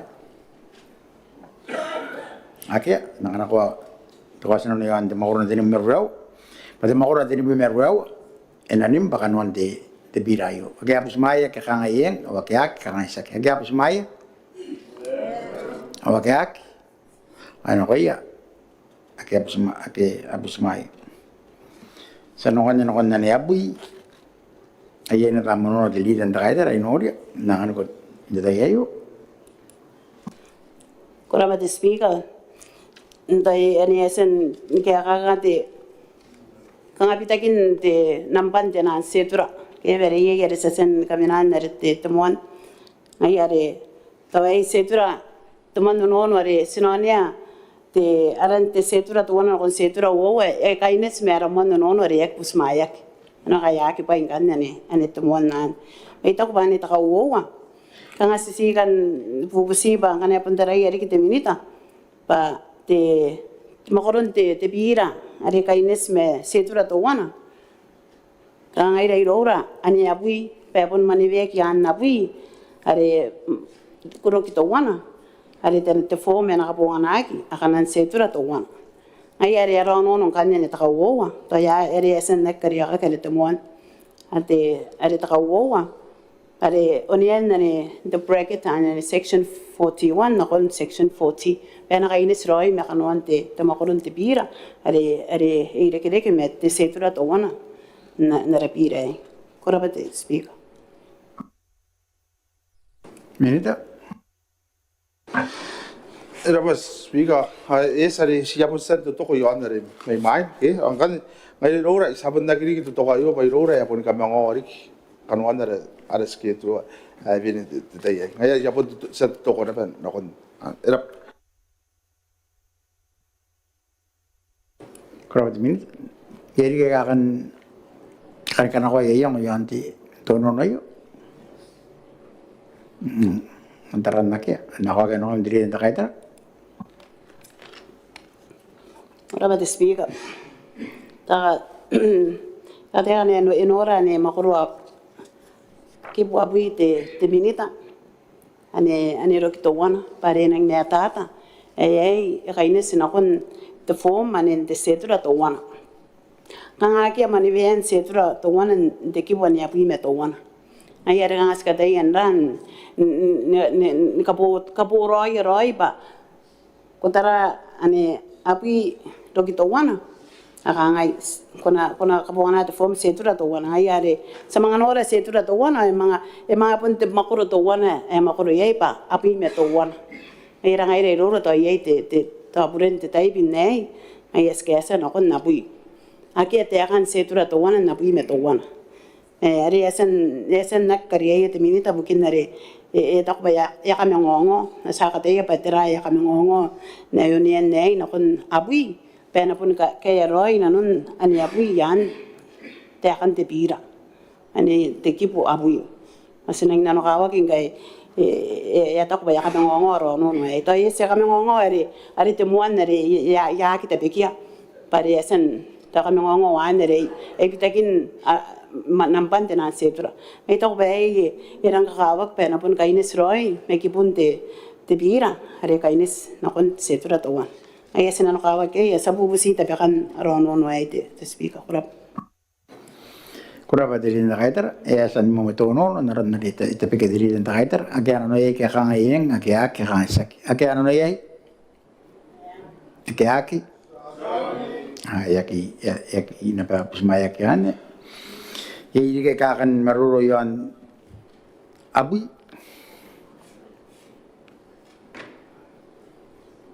ake anak-anak ko kasan na ye but semua ni abui ke bon abui inanim pa kanon de tebira akana no ye ka kangayeng o kaya ka kangaysak akana no ye akana no ye o kaya ano ko ya akana no ye abi metawan inora na ba mono de lidan traiter okay Rafa de speaker te abi metawan ka nga pon si ka kana kurawan na te kante to the reference ke te kare kere te makoron te bira to wan awan nere abi me to wan ro te numa e te kina te tera kante tenan form ere na rien ka bonga nak e manuia ki kai ene yosin de section 37 ngai rangan iskan nonia tenui me suana kon te kipu tenui me mewa pa tenui me mewa re yosiai tekan tenan prescribed form sai kan aro na ba enoria dia ina te minita kan apon si kan korawan te reference ani tenui me suwa be ngai re ro ina dia tenui me mewa ke pa ke ake tekan te form tenui me suwa me yen tenui me mewa ngasi yan ara menana ngare rek ngasi ka to ka kai nitan roi te tenan makroi kai na konto ay are epon nisroi me tekina kurap sa bubusita pa kanero non te minita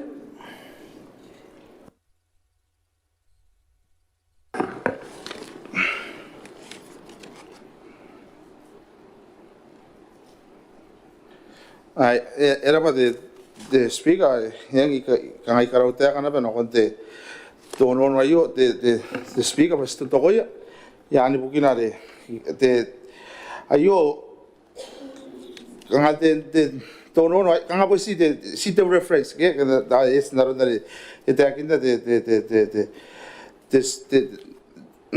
rita ta kaitara me tante naron na de kanga sagiroi de are tekipu te primero me o pa kanga po tekipu te primero kanga po ni si prende to reference me yo irora ta na po si kona ke asa de tra e kona ta ye ma kan de tra de ji kona si tra ya pa po si de ta po si de reference si de ka ta de me itau ba akain kanga no tau apure pe ka su kanga skoting ka ya referencing apa ni kai ro pa ta si te are na pon nanona ki roi na ronda yang anak pon tene pui meru au ke saki tene pui men meu rap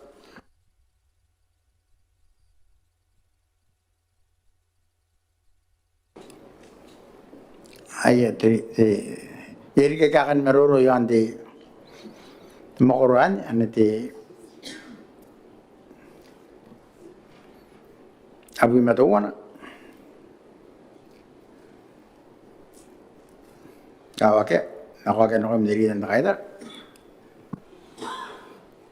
kurap de speaker are yak busmaya to no wari ake ri to no kangai yaki dangin poroi ni yang mete te minitare ai te sake suangai enang kona ni pitara ara pira are pun si to mete akona eta si yake te tai pun te ai kanga te spangara ngai ra kain to met angkai yaki busmaya yo to ngai to pun ni te na te to wari ri kana ke te kiburi kana en ria indin to yana mga pun te pai to won eta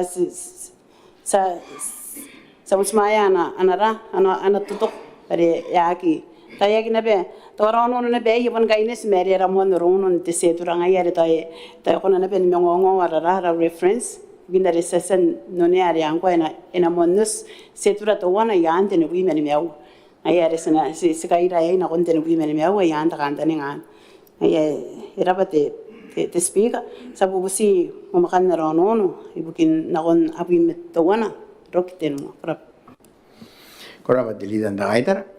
Aya sani mametono naran leta bike dilidan da kaitar. Akea pusmaya ke kangayeng o akea ke kangaysa. Akea pusmaya. Akea ki.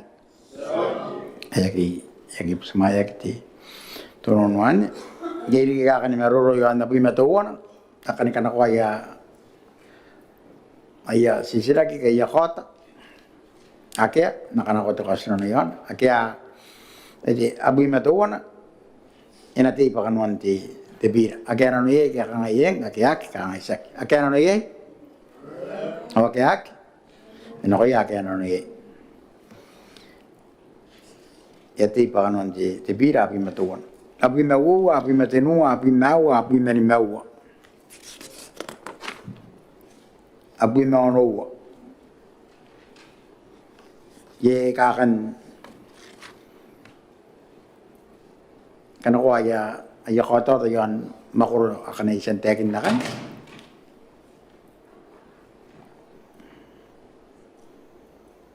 ake angkan na kana ko si abi mawa abi matenu abi mawa abi mani mawa abi mawa anati pa kanon de bir akan no ye ke kanga yeng o ke ak ke kanga sak akan no ye ak ano ko ya ke no ye abi maisua, abi mawanua, abi meruewa, ni mabi matowana, ni mabi mau.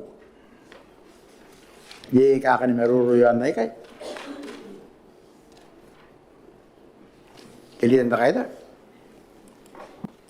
Kuraba te speaker dai re kainis na konta te terangkai yarante prohibition no tare toi katabuaya teo tai bukin katabuan te mengingi roi yo meta tapimen isigan bu se te minita pa yore na pene eme atata te ta para yon tawani yon to wana ani yon na bi mesu kana ko na si ipopo kin ka para yore na bukin na betongra na kakawak ena ata te pota no meta na penaron te kanwan te arabira e kainis na konte te toto ke tera te prohibition ona are ai ko bana kali ya ki po na krawate te pai to wana ke awai ana ko na si popo ki si ka para ne ani api mai suwa kora De minita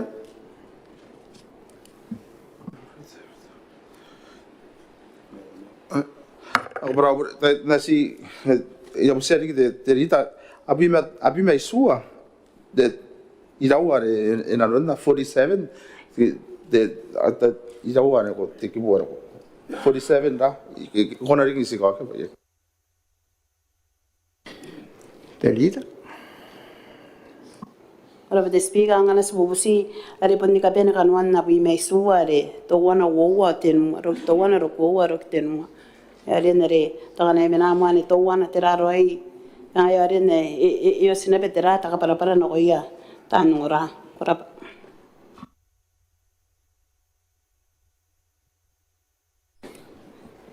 Igual de minita era que ronge ahí ya de minita Bravo speak ai kangane kan de te otare ena komento kot ge are ena isu na ko yama ta ke ya puntara ke pa apun na kita unda tan kamera na te mengin kin ka wakina te mengin kin ayari ita ba ayo pun jota me te mento kot kana ina meta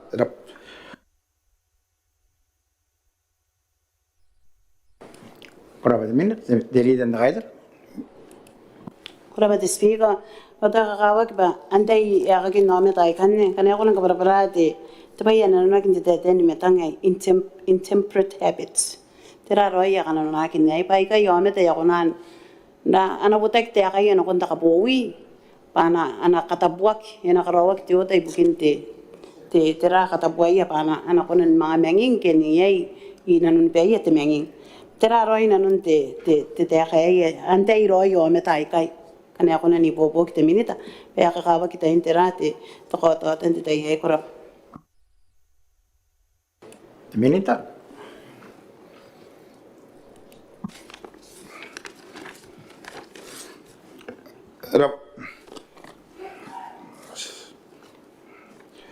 Rapa Speaker, hayo te kaparaparaan are narunda te tirita pun narunda rita yakin pun makan tukut are kana ko te tuko na kon te chama ta pa na ka bunga na te banging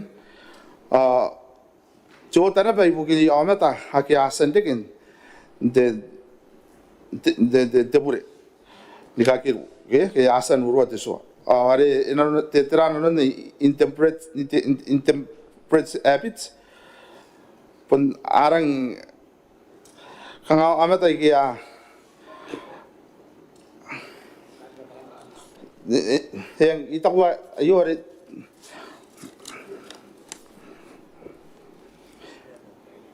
ai ko konan kapungana roi te meng ke na runa ki pa ake yokona kanga akapin kapungana te char koro te meng rap Te lidan da gaidar. ora te speaker sinjan karau te aga bare sina ka para ngana si so ke ya ingai te suai nang painak o si stangi dia ne pesana konan ni ka para no ko yara potan no meta yo na ni men si bubusi pare te ngana ngai te menging te semenging tera atoi nau yun mei menging o yun na wan ngana ngante aga ki no meta konan katapua ki to si yani kana ito dite ya karike takatuto yang takatuto te minita ayore ne skona ne bangai den karaworo ine ben kapara ale enangdik batiswa kana kunan ni pokira ye te minita ke na no ngai kana imenging o to irang puto ni menging o ikakirwe an ngane te akan no mete ena kona ngota ki te akan na kon takapowi akana ai takapowi kuna ai ngai ko katabuak ko na mangawa ki menging ken ndekirom te takamenging ke menairom takamenging tera kayo kana ko si ipo kin nanganira to takatuto na kin dawan ke to punya iri kite te takapara ba yare ne ina nang meta tang ira kapara na ben yon ne be irang kakawa kite tamakoro ai ba yai anaki ni no meten jo meta ben nanga kyu kin manga de ki rone takamenging kin menging be yare ne meta ta ro yo to na ki kanga to na ko ne de ki takanga ya ne ana ta yo na ki no ki ina kapowi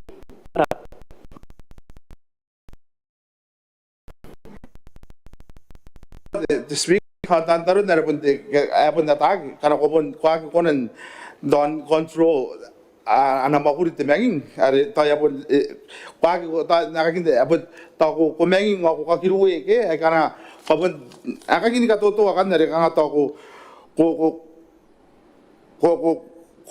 kari ka te ko cause the trouble ke ta ko ka bunga na te menging pa hayam pai to nun ke ta kari ka te bunga puaka na konte te community ke te tapu ne komina yai ita ko ngana ande pa ande ngane ko papa kan ngane ya ande tera te kare ko ina no nakin nera kwasan ko busi ta kamera para yo na te teri kana ipu bok era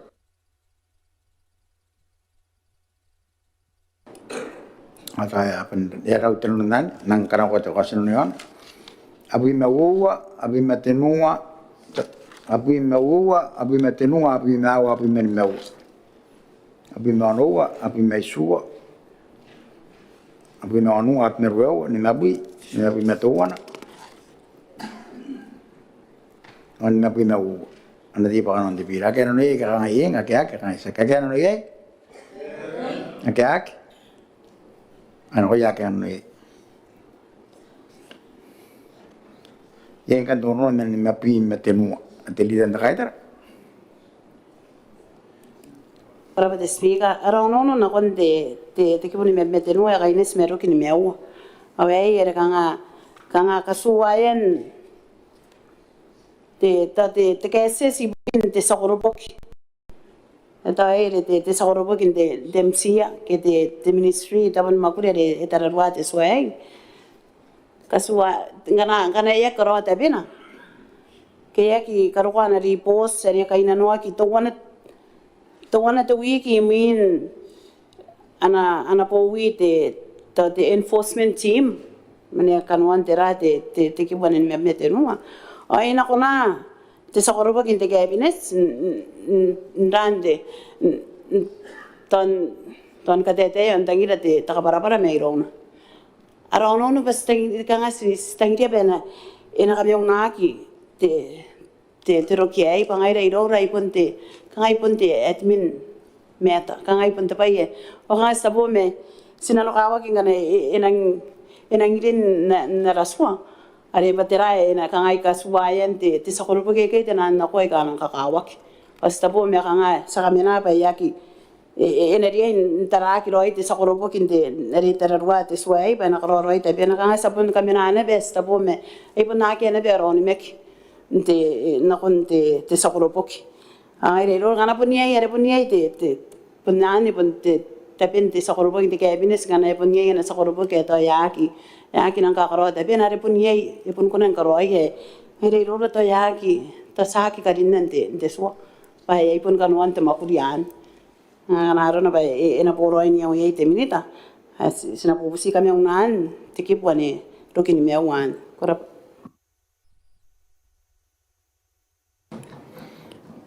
de minita. Kaparabura de speaker, buka ko rin yung te rita. Basta ngara pa, ayo kang aron kasi kamakari kite kang katapi kite sa korobok pa na konan niya ispangan na non deswayo pun ayo kang kapilimakan di kana korawan na raswayo pa na konan libusroy. Kang ngai ro sa karota kasi royam. Kuraba de minita. Yeri ke kawan meroro yang tonon. Oke. Telitan taita. Sama. kora ba speaker ase ta siponde me to ran ko goro ni yung mete minita skai tawan nana kapara atai tok ba tayante to ai buginte swa pare nang din para swa tera ka ngas ka tayana pen tekin na raswa ai to kana ye ememe ta kun raswa ke ka ngasi ngai re ro re ka ngai ya kana nwanga ye te nakwa te sakorobok pare ye te nanda I tok ba nang kakawa ke ne yan rokiawa pa ye te tayen yang anak te sakorobok naron na peras wa eka tapewa ye te tayen dia indin te ribos ke te tayare me ke ka ngai pa te sakorobok ya are ki ro kana ribos na dia ke ngai ne ene te sakorobok te cabinet ena konan karo ai ane te to ba yesare te speaker ba kangai kai pun nakwan kai di dai kanang arang kakawa kinanon nara tapon makuri kente tauteak awali ya tata pena pare to wana to wiki I mean ana po wi te enforcement team ana re di boss na te cabinet awai na ta ye te sakorobong te cabinet pare ngana ya kidoko te tayanya ya kona na pendra karawan anon nare ena pun dia in karawan yan spangan kangasi seginore ai benari indin yan raswa ipon ka karawan te makuri ati administrative matter nara ko wangaira yes sira bubusi te tapekan nara ono pena kami unaki te kipo ni mebu mete nuwa roki ni mewa are ibukin kanga to ka takwan te sakorobok iron te sakorobok te cabinet kora speaker Kuraba dilihan taiter. Ya san mati tonon nari tapi kita dilihan taiter. Ake ano na ye kaya kang iyeng o kaya kang isak. Ake ano na ye? Ake? Ay ibu semaya kaya. Kiri kaya kan meroro yung ante mauran ngat matenuan.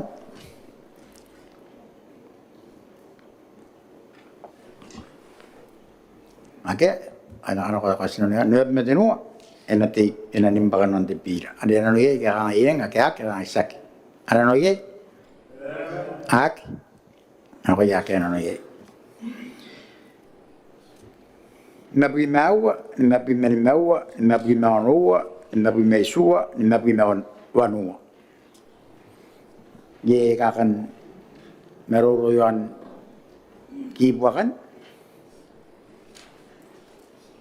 antara na ke na kana ko kas no ya na pi mau na pi mani mau na pi na wanu na mai sua ani na pi na wanua anati ananim pa kanon te bira akera no ye ke ka yen awa ke ak ke ka isak akera no ye awa ke ak no ya ke no ye na primer weu in ora monono te liden ta gaiter na are sare te are te me are te ai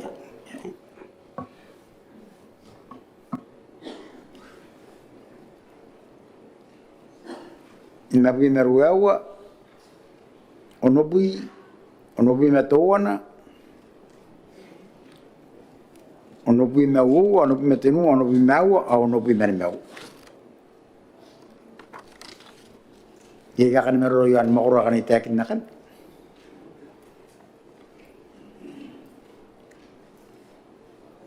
ake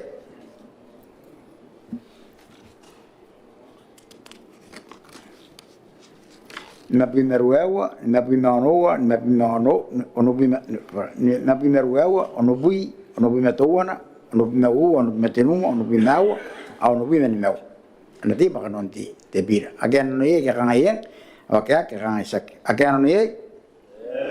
Akak ano kaya ano niye? Ono bina anoa, ono bina isua, ono bina anua, au ono bina ruau. Ye kakan meruan tiba kan? Akak nak ano ko kasinan.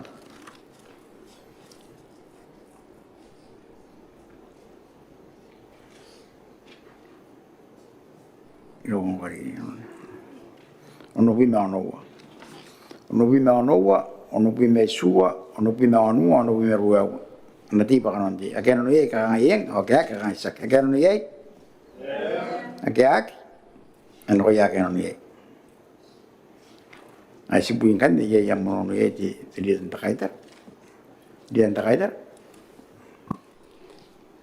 Kuraba te speaker te makoro isui ai kire meta po ke ak kari aki te ya kari aki ai te kapongan te takamengi kita ko kunan moi ai angkane yan ne ronono e kaines me isui ro kuwa are ai makan te menita pe na konan ko te ita po ke kata po ke te mengi angkane sikan karina te to wana te trate te sentence ke te kibuntea kay min ay tokin te rokian te speaker akangay te akana pati ana ke assist minitane ke te ana ota eneriain nikatikia kintapo aki ana kona nora kiai iroia te pota nometa panerina te pota nometa ba tera ia tapo eka katapu ke te mengi Amina tayo pun kana ko ano te minita wa ke te ya pun pot mengi na pen tapo ikanyo ana kana no ngara pot na mi kana aro ko basement ni kasikia ai to ba ai nang kawa ki bukin te ana kana na te ya rapota no mi tang kai na rabire ka ngai ki nang mus ai pun si kana ko ne pe ano te minita ai ya kata ya pasen ana kana na te yo mi tang ai si stangiria ba na ira ena karina ki te ki pun te kan si bukin ayer ngorong rapota no meta pa ori na tay ata kawat pare ay pon kaines na koya ana ri indan kona nori intapo ke ako to puni ay titanang public notice boards ke to tapo ke akian aruro ko yo meta titanang public places ngay kanne aron ono te speaker bukin po kaya rapota no meta kanga te kaines me atakin tapo ni nakatapwa kiron te minita ko rapat speaker Terminita.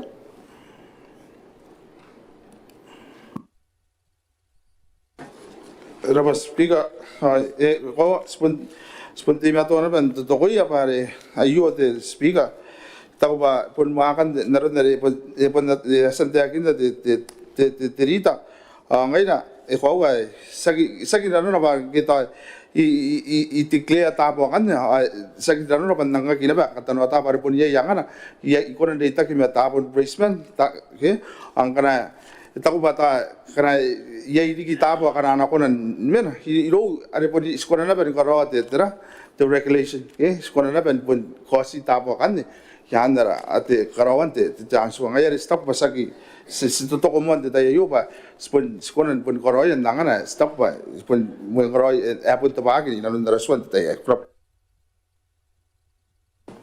Jadi akan merulo yang tono akia nako akan nako mdeli dan kaitar Kurapa speaker asa giro inang mea tata na kaya ka timinita. Kaya mga teki na to regulation.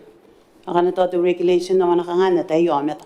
To siya araw no si kainis mea takin tapo kana nakainak timenging yay. O yan na ne te tirok yan e wowa. O teki na kipa timinita na kanako na wota. Ibukin te aran kita po kana anatapo kay takamenging. Ang ngayon sisitang dia pa abu kinake toy sa na mapuniay iya na nga timinita me inang kakawak pa ina dia ni ay terato te tangailan na roko na din teswa ina kapayak timinita pa ana wotan ina dia kataga nga katike kinta pa ina kunan nora ke ngaya kinang kame tata patirana nga harito anya na karoy bukin ako na nataki ron to potan namin. Tapos siya taki na ron to potan namin, tayo kakawak.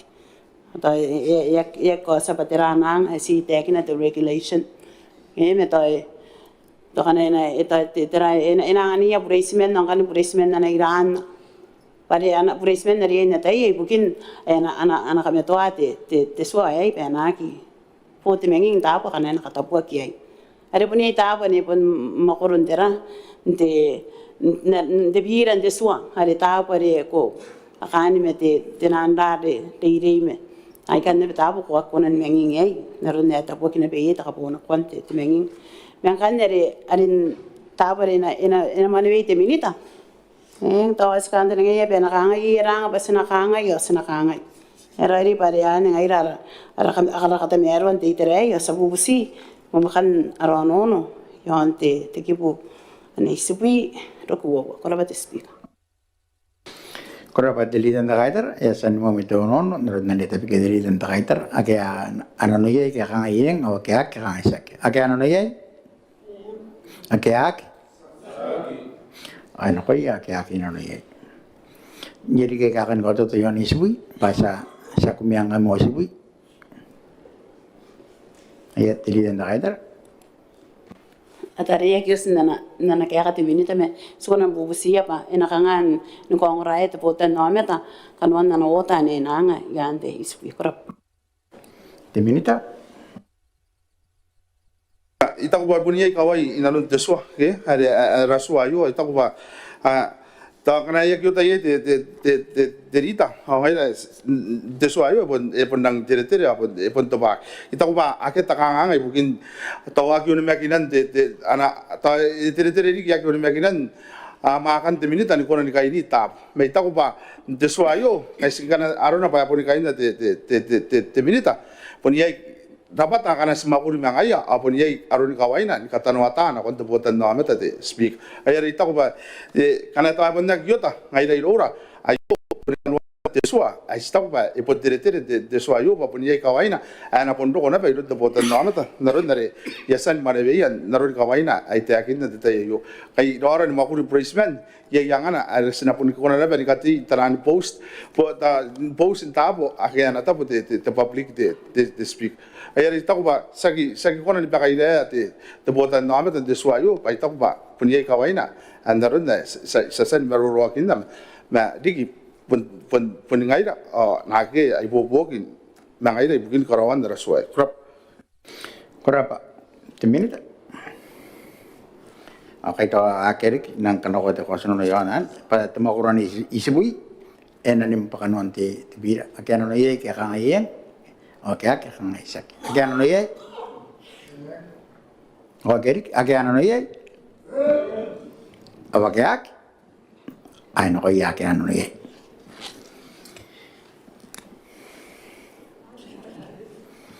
isipui matawana, isipui maua, isipui matenua, isipui maua, isipui marimaua,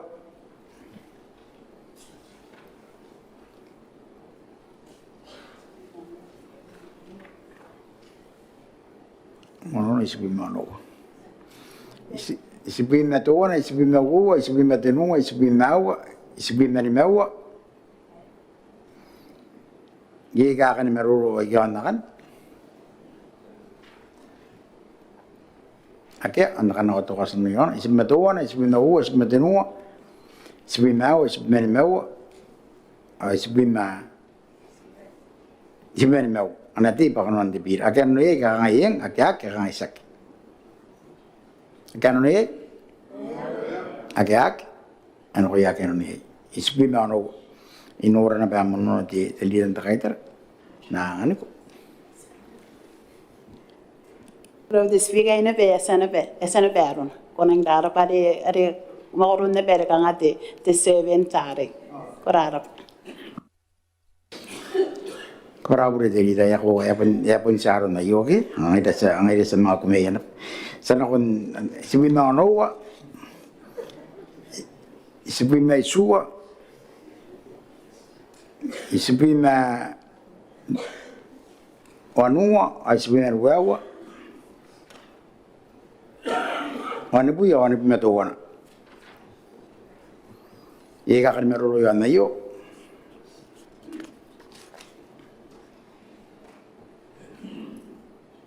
Ake na kana kota kasana isipi na wanua, isipi na isua, isipi na wanua, isipi na ruawa, wanipu ya wanipu matawana. Anati ba kanuan te bir akan no ye kakangai kak kasak akan no ye awak ano ko yakin no ye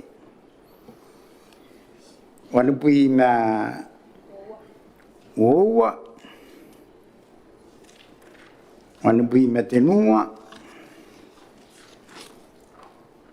awa ni mawa onowa wanu pui ma suwa wanu pui ma wanua wanu pui ma onowa bagi ya tu non non mesu ayat nak agari wana bi mate tenua wana bi mawo wana mate tenua wana mawo wana mawo wana bi mani mawo ye ka kan meruro yo meyo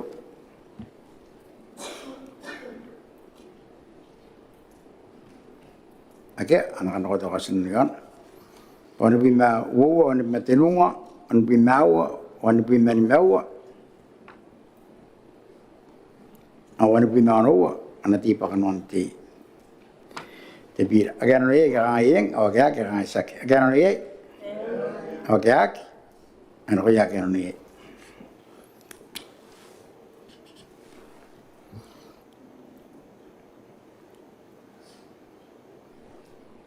wan bi mesu am ge to no yon wan bi mesu ko imdi len traiter.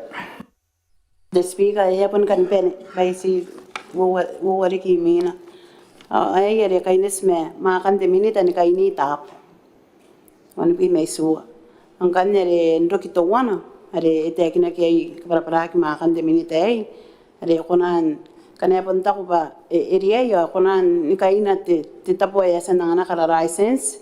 Ibukin to tepong ketay ena pun ko sen na ota ani nakalako. Ganero no stagir kanga stagir pena ye to tana tera tagarindin yan nare taimin te tagare premises pa ngai rei rora nang kakawak ba te minita na pena ye ni ye bukin kainan te tap akane kana ko na ota anya na ye na ben para na konte to te sapai te tapuan pa bukin terang kaya kainaki ana tap sagin nare pun si kainin na pe wa ke bukin kanga te ngai rei rora ye ni ye Iriai ni ai bukina no sinte ota kanga nero nes no oriente kenta ton suwa da pewa ene yete ko kaina pa bukin nare ko ruate to suanam license ana condition nare ke ko kwasen ko nek pa ko era ko ka bona ko ta mengin te ta bes kan te aka kyan ayare skan karina te akare te ota ene iriai ni irme kanga ta para pa tera bukin ta kainin o siyan nera rono na kon nero kitawan sa bubusi tabi kan rono no ite speak korap Te minita Kuraba speaker andaran itu stoto ko yara pare ayo kandaran na kana po te minita pa na kaina te tapo na po niya na crown na po kunan kaina te tapo an ya bukina sa kinano na ba nang pon kaina na pen na kaya bukina ke ngayari to ni makina ki te minita pa na korawas pangana yai kanga te to ni maki ya pangana ngayari stop ba naron na ro rama ye te rita sa kyan e pondota te minita te tai to wana te tai to wana ya ni kaina kin te ta tapon ni ka mangi ngakan kana aro na pa e aki poroi ni yang o tai pure na be te minita e pon kona na ben challenge na ka kan to ko e resta pa e to ko yama te tai yo pa e kora to ni mek na re na kora ya taru na ta te tai yo an tai kana na nga minita mina ta pa pon yai bukina kana na kaini ta ita pa to ko ya ni bukina kan te speak Kuraba te minita jadi ke akan naroro yan di tono na yo asam meteran na kya yo ke no masam tili dan takaita Kuraba te speaker. Kangan na kaya ka te minita sa po me apon ka diya. Takan tani nga sana ye rono no ay. Pakan na kanako ano te minita na pon diya ni ay bugina na pon kosen na nota. Ay ta ko ban nante suwa te speaker. Ska ko wa pe na pon diya nang tire roy. Ke asa kinano na ba ay ya que kona nuota kina konte takapo te minita nteinte te suai ngana aki abukin takainin pariyan kai te kibuai kana ya kota bukin takainin te minita o ya ki burean ayare ebonora riaina na riaini ai bukina ang aira sinang tangire pena ye itera ena pon tere roi yanara ara suai ayan ka ngate terate otara na kaya te minita e mere te sua energia tere e pante bita yo kona ena kona ena kabonga na ki rom te minita te taito wana e to e se te akan te minita ngai e taka mere te sua ena su roro meroro ana dia ni ka ira na ba kona na bendeke e to kana e ri pe te sabai pa ya kona nang kaina te anatap ke enang makaro iro yan kai te kibuai pa ye kabeyek pe na ye bukina ayare sangira pe na ye to ta menu na pe na ko ya ara pota no me tare ka ngai na ire gere ki metiote ye sabubusi te be kanera ro no no ai te spira pani bukin ka menu ai ara pota no me ta Kuraba te lidan takaitar ngayasan mo to no na de bige te lidan takaitar akana no ye ke kangayen awake ke kangaisaki akana no ye awake aki ano kaya aki na no ye ya kina usmaya mo am ane te li ya kana kona bangan oni bi mai suwa oni bi mawanua oni bi meruwa ye ke akan kota yon makurai kan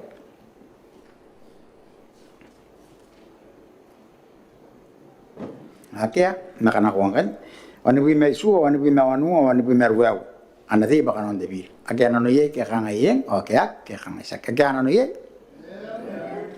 awa ke ak awa tingan ya kan ya baka non debil no na remi na kan ya ina ba mono na ruabu di dalitan takaita ya an ko dalitan takaita baka na kun aku meangan na ruabu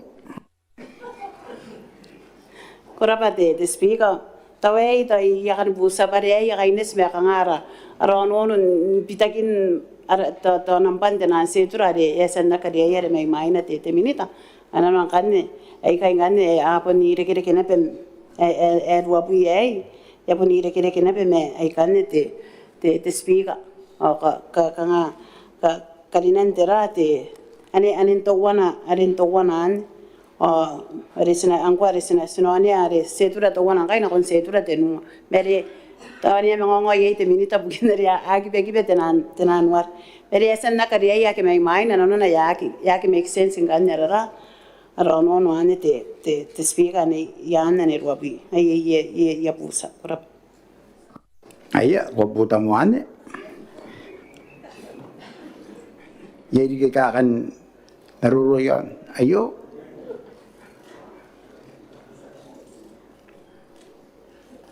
ati na yakia akan ko da kasina ruabu ena tiba kanon te bira ake ano ye ke kanga yeng ake ak ke kanga isak ake ano ye ake ak ano ko ya ke ano ye akan ni robu ye meto wana ye ne ba mono de lidan ta kaitara ya ngani ko Kuraba te speaker ana bubusiba ane awonon ane e yakaine sere kan te mon no no ane re pun bitakin nebe te to nampan de nan setura ya puta ane te mon ta ka wo ane ben ka pun kaine sene be me are te speaker ya busana ane yan ane ta tenua nasibu busi are ta benia pai tai are ia puta ne bere makorona ne te mon makorona mere are me yana kan ne ta are ka wan makorona ne te speaker na bu singa nei kona ne kan te bekia are si onien te rane kan se na kon ne setura wowa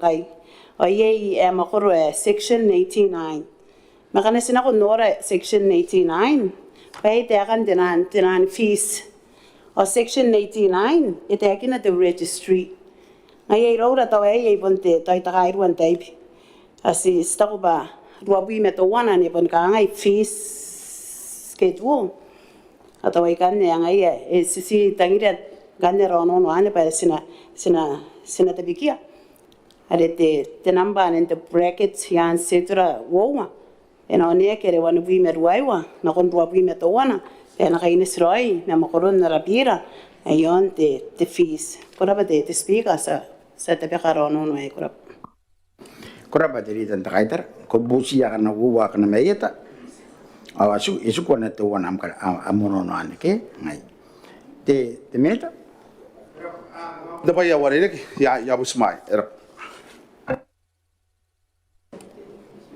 Kiri ke akan meroro yan na yo. Taranda ke nako ke nako imdi tedian ta kaidara bakwa ko sama. Koraba te speaker o dai punta para na konte te minita noran di aina rono no e asi sa pusi umakan to no e te speaker koraba. Koraba tedian ta kaidara na ko to kasino yan to no ni aputa ke ko ay sukan to wan naron na riasan kapara tedian ta kaidara akan to no ke kangai o ke kangai sak akan no ye awakeak ano ko iya ake ano no ye wana ruabi na to wana ruabi na wowa ye kakan merurur kiyan kibakan ruabi na to wana ruabi na wowa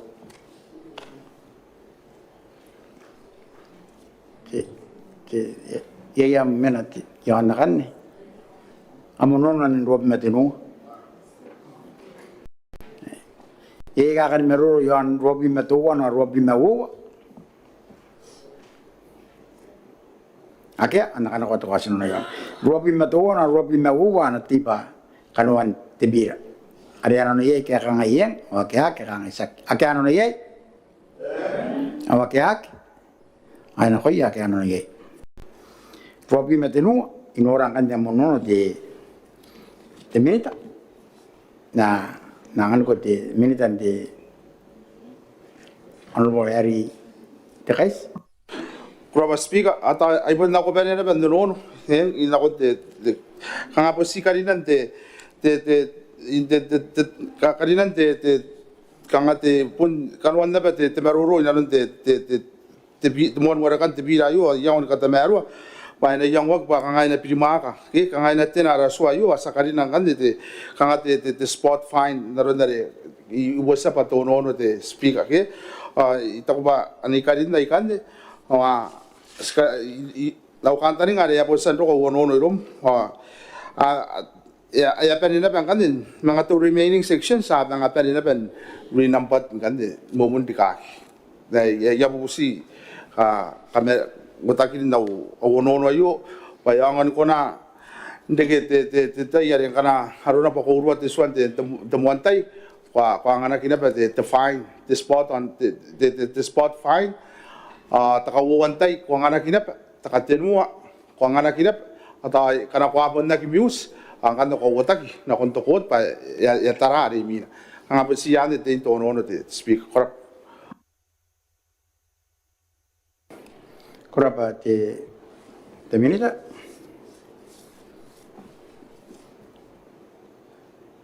Dilihan tak kaitar.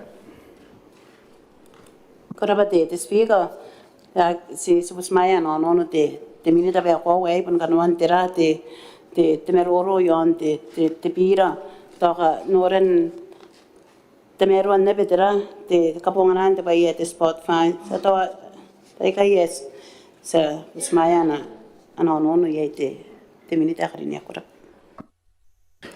Kurapa dilihan tak kaitar. Jadi kayak akan meruro yang di tonon wan.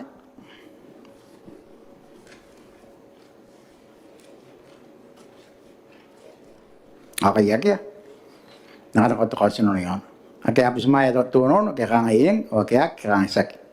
Ake ano na yay? Awa kaya ano kaya kaya ano na yay? Apis maya ki ano timilitan.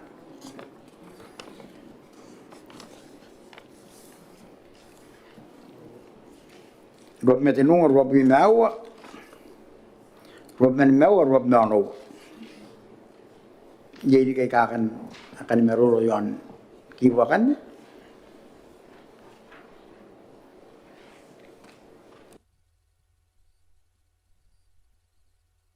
Terana ya ke, nakanokoti kasan na yon. Rob met een honger, rob je mouwen, rob je met een mouwen, rob je met een oog. Nanti ananim pakan de bira. Agen ano ye kayak kang Awakeak kang isak. Ake ano na ye?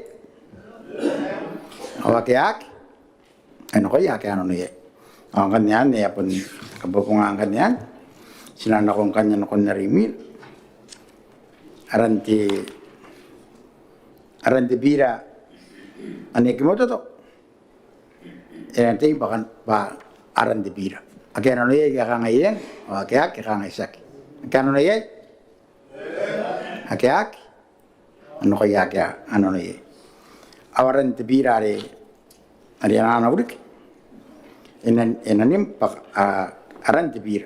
Ake ano na ye kaya kang ayen. Akeak kang isak. Ake ano na ye? Awakeak. Ya kapal na roeng kan ni. Komite na kin na rabira. Ane tilika ane metaran jata yayo. Senang kan ni pun komite na baraus. Senang mga nakong na kunti arabira rimina. Ada ti environment amendment bill. Ada ti komite na kinti tayo. Ang kan ni pun yay ti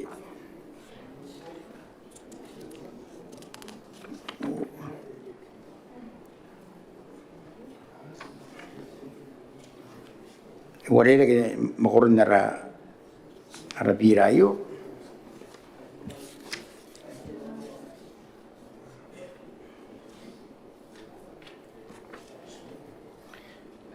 Anay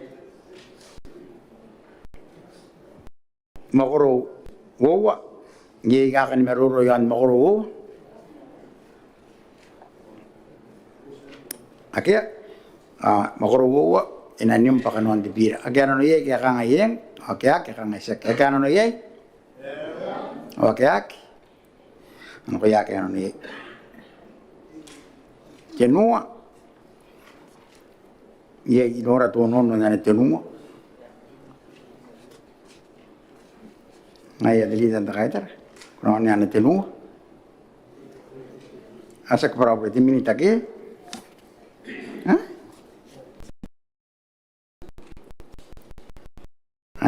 Ngaya kampun mo yan kumian ti tenua ke. Sana ko man kon minita ke. Teminita. Amono yan na ti ana tenuan kwa dapat kamu non militan di environment orang robot to kay pure rabaw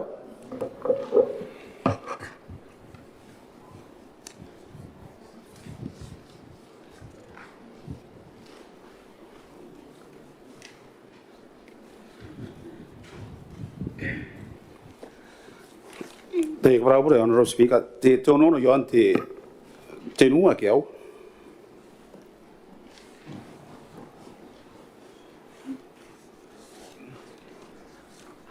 Ane amenan na ko ni di ko amendment yon section 3 ana ko karo am no ai mata yo e ko ngane ani rom Yara. ye am no ne Se koraba te honorable speaker. Si uno anong kimoto to anong wala si yon te sequencing te are yon as nambono ayan te kibo te koraba te kibo me su aro kiawa subsection 5 or 6 and a sikera ke tautan ada nambono andi ke panambane mewa anambane mewa ke ka tautan panamba ono ara pa honorable speaker. kora de minute ye ka kan meruro yan de tigidan ta ko rapa te speaker re ye ne per aro no yon nei ane e camerate te minita re ngane ya kaitara me re ro no me sakara te ka mo pasi se ko ko ni yang me e yang ye te minita pare bon sita bo ye que ne ana pira e bon su na rona me si kai BBC ran te to ma corona kana ye sen mane ve te tangaira ro no ngane spun e re ke nebe me kana ane mane ve te minita e skara te pa sa to kana no te minita e i bukin are ngai sena man para na ro no ora te speak koraba delidan ta kaitar yeri ke ka kan meruro yante tono no ayo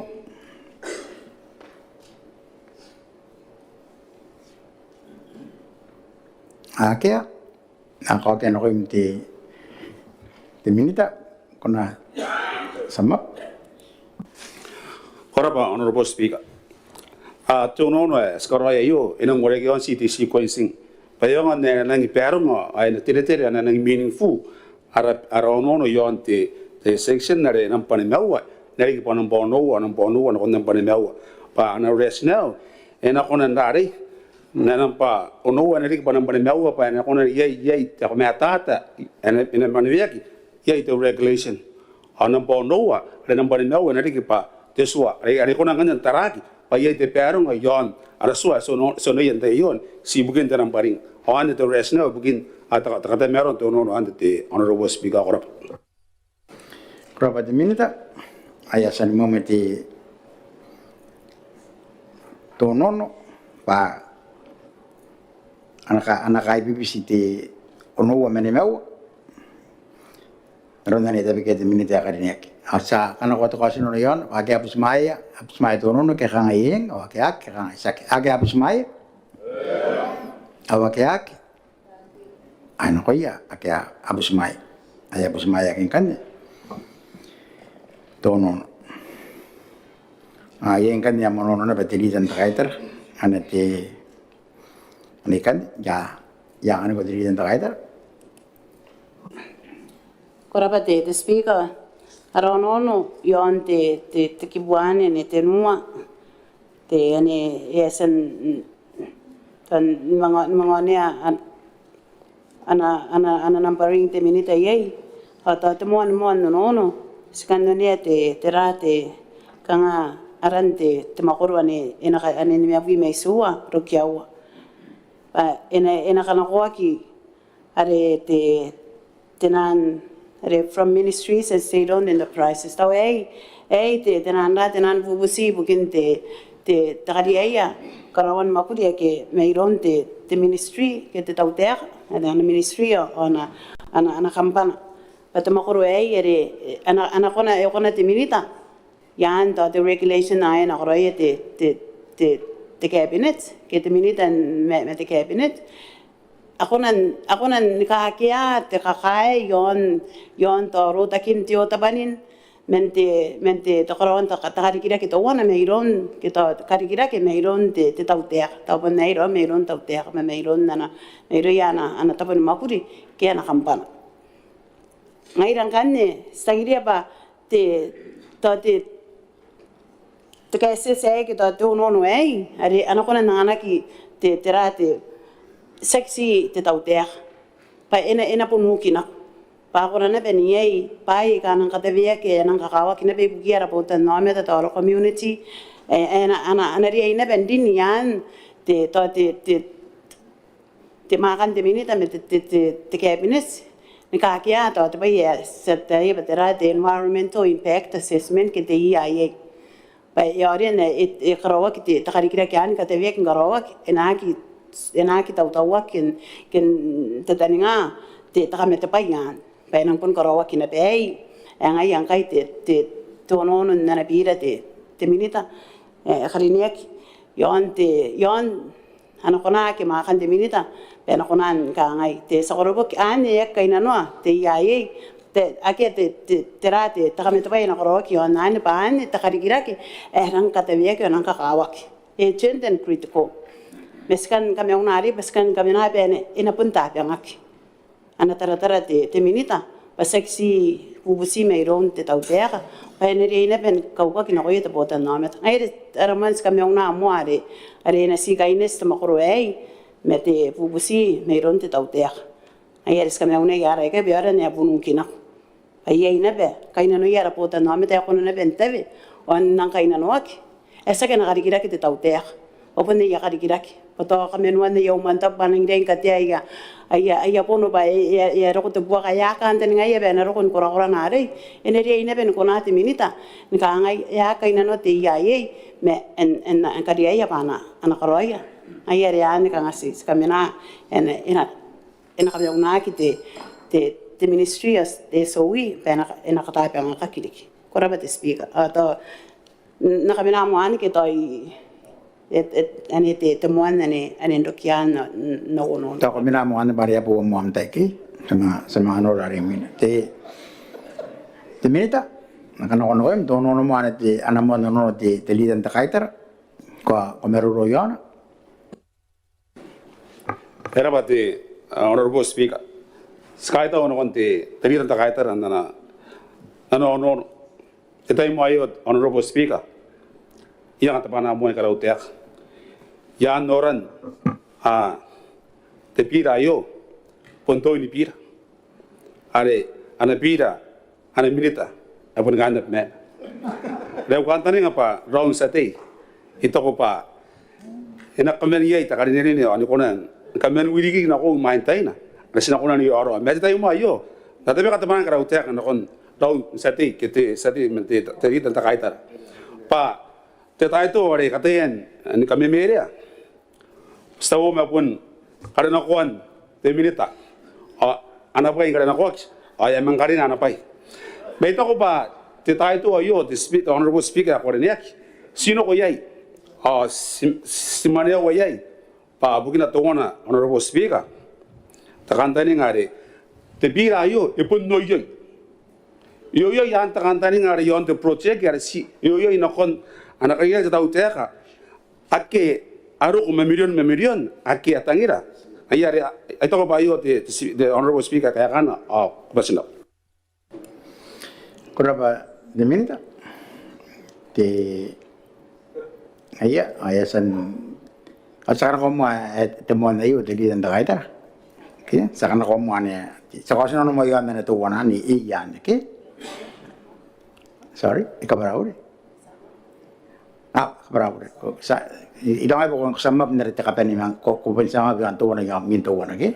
Ay sama mo yung na ti tamakuro niya ti lidan na kaitara.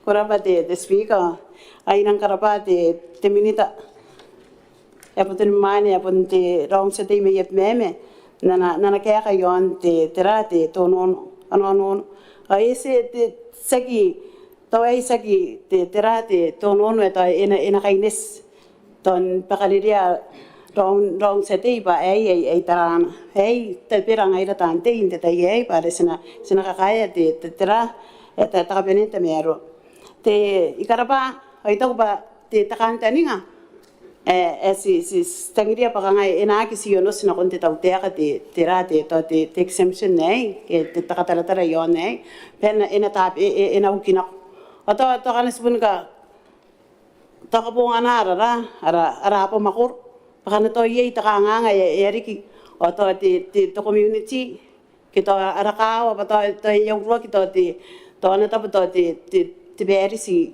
ye meme kita to makur to wana o kain to makur wana tangiren kan kameno ya ta poei o ni kamionata to yaraya aya siwo na pun koroya pun ya karikira to te tanwari hapen meri ai gan rasul de to tapanin ya kaina no tera te license ke to te takariya on kan ni akakin nei kai to es to ana khatara te minita to te ande bukin karikira ke bubura me ngai da sangira basna khatini karikira ke re ai ka men wari rek wa kunan pare te siwo ke te bono ai to wana ta karikira ke ina kaina no ana pun karawo ki roinga me te paiya ka teraro takin te to tapanin diki ta pa kana ira kina atau bukin taran kaina no yara potan no meta pa inang te mero ai na ye te tiangan la tan nanga te takariya be na ki karawa ki ta me te pai me sangira be na kana na waki na kara be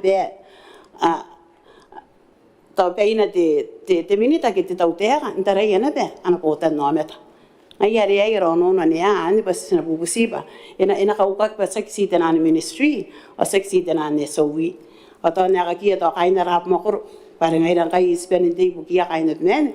Kana are kinta kanga. Ang kan sina bubusina pa te minita na kona na ben kangai. Angai sa korbo ka ani na pe ya kaina no te.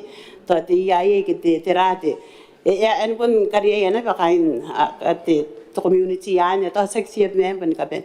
Pa anak rawa ya pono ki terani na kaina no ia. Tangira ki te takamete pa yan kai te sua. Kana ko semte tan.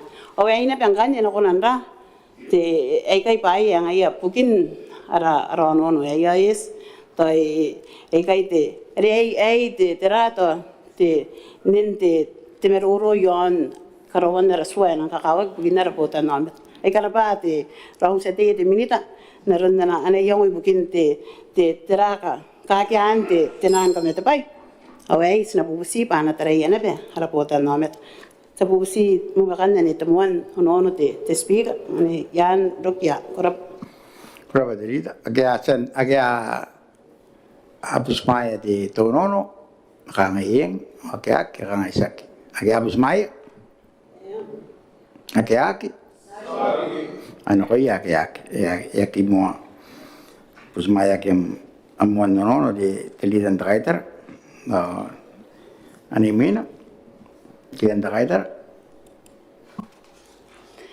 korapa te speaker para ubule ni pian ka ngai terang kan ni mina kia ni angkwa na sio ni mina te taya ya san nak pare ire ke me te gannya ni ane imina asina bubusi ba ankware sina kame una ni awa ni me awa no awa ni me awa no pa bukin ne na meroron de mon ngara kan te bira asi stegin benang kakawa ke te sua ena pun me ta patera ena nonaki intenan karikire ke ka agent wa critical ke nan ka te vie ke onan kakawa ke payare ne me ta tepe patera kai te kana ya kairia me ne ti parengan ne ti kangai ara yon tera tenan karikire ke enerien linian ta kandani ngante de makoro ena karinda te minita ibukin karikira ke ka hakrito ko agent o ikani ibukin na nga paye ya kandani ngak ya asu ake ta ke na anarik o tinan makuri nang kata vek men ring karawak pakane yaki ani ta nga anarik ke o sis kamena to the national emergency pa to tera te ta nga erik to yeneng rio te tionia ke enang tangiria te men na ke to community ke andai pa ena kamenwa mo yanga na ke apena ke ana tapo ena dia ingane hei kai na be hei kai ya kangana ana dia in kona ndiki pa karikira ke kana kan kai na no ta kamete pai a kan tan ngaki patenani emergency on kane naron na kana ete kinaki pa ete kinate minita bangkai kan karikira ke million Airo karikira kai pae to ana rien kamen pero ngaki o ene rien kamen din ipokonte tera ta kamete pai ene rien din te araswa ena kawa ki bugin kamen wana aro tapanin Pakana na ye yana e kanuan te takarikira ke anya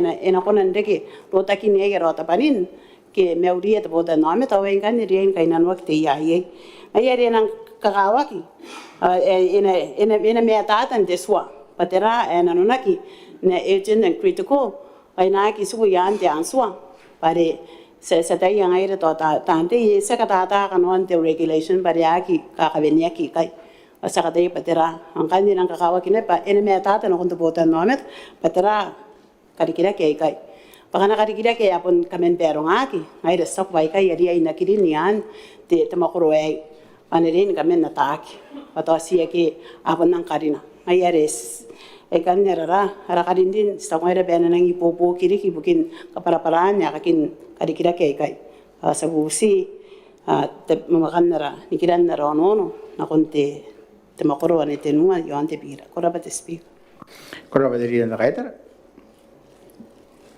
jangan ko te minute the environment te minute Koraba the Honorable Speaker. Mungkin kaya kan na nono te setiap kali niak takaman te takaitara. Ada pun te saya jenak mayap mem. Pun te paramon karau tek ben kon te na itera kata yan. Tapi ke anura gina ben raitera ngaira. Nata pun maguri.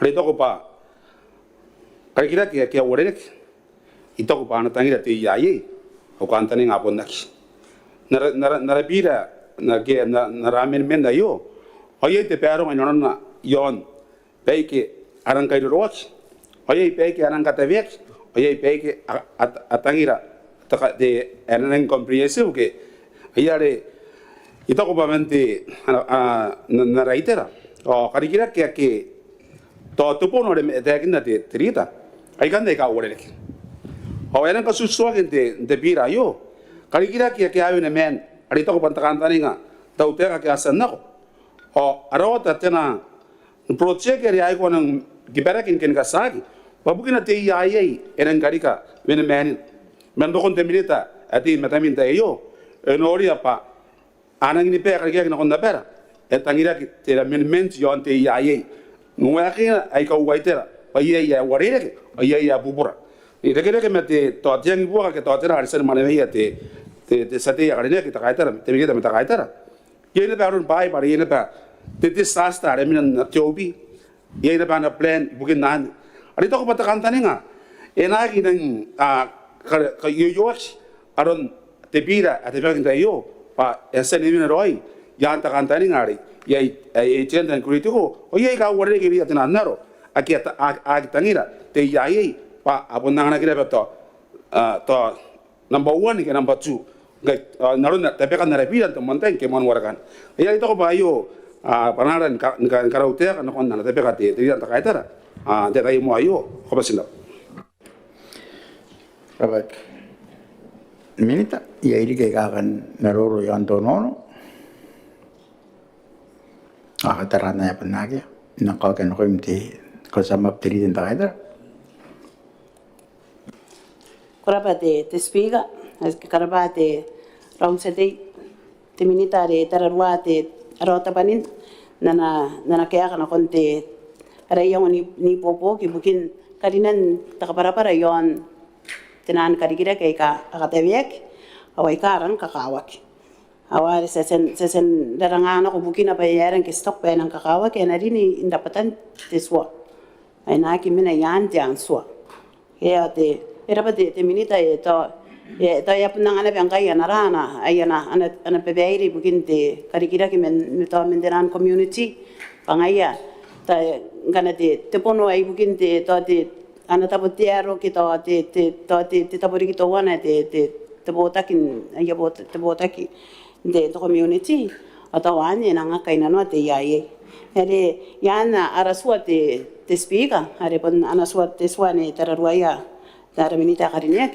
ai erang kakawak pare yakin ora ki wari ere ke bubura ke moto to ki ana kana to skabu ngana ngai te takatoto yon te si wo ke te bono Ay iya kita rakian versi taraki run rutakin to tapanin na kana to amena ani tapo kana irari kina kita ponte to te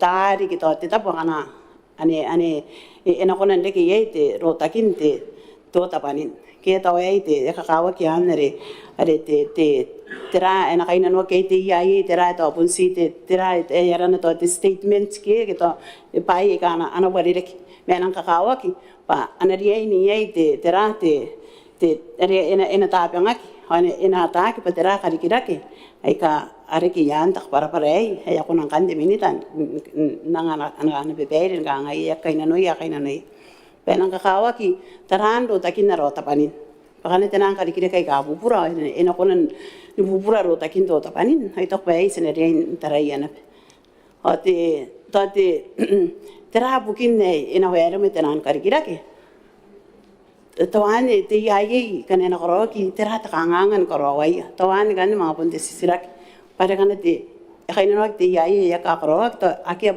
pon koro na ki to tera to ika ya senaria intarai pasinanga kariya ya kana sinamunga ina akia ya kaina no kian to imin te tai ngane sakoroi tenan karikirake kai to ene koro rikiro takinna ro tapanin to siai kanon narara te be yang ayare stangiria pa ene me tata pa nga karikira ke ene ke yanda ta para ai are ana eno konen de ke yan te span de minita ya konen nika kya kaina non ta me te pai yon ro takin ro ta panin ai era pa asabubusi te pe kan ro no yon te nikira ro no yon te kipute mua te pira koraba te speak Kuraba lidan tagaitar yasan nakotono isan naron na rita bigat lidan tagaitar are ano niye ke kangayeng ake kansaki ake abismaya ke kangayeng ake adudoya ke kangisak ano ko ya ke ay ko adudoya ang kaning kay apon yapon panin unten nayo sinanong kanan kon aran nara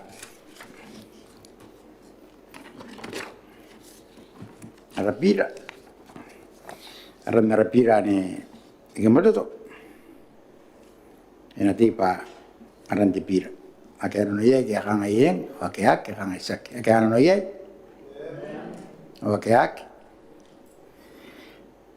Maya tinggal pa aran rabira yak mo to aran debira re nano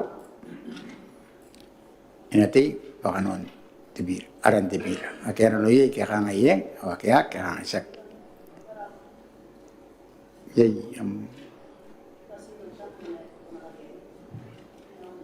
yon yang ngo aran dite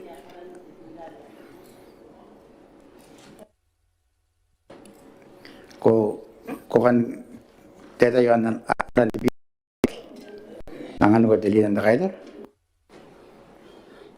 kuraba de speaker karau te aga pada ia kin moria na mesi sina pusi ta pun si de te mena warere to karinan te retare ending mine empa stapo me ya pak ya ki nimpa ya pak na kanaron ta ya ngana si kamena ai kai pata ya kai karau to no na pun si te mena te puren ta pun te tai kurap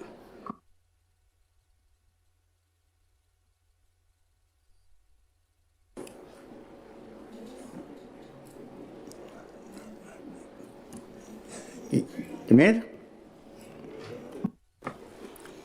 are ebon ke moto te ba wore ila ko ba saboro ina ringa yor robo speak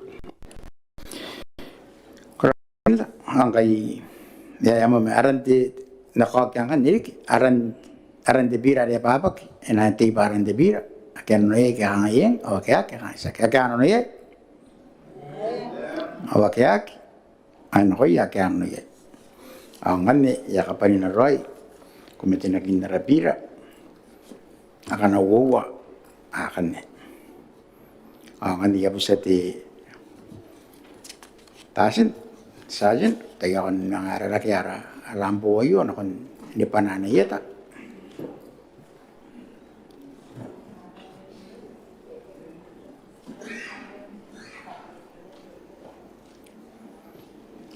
Yo king kay raus.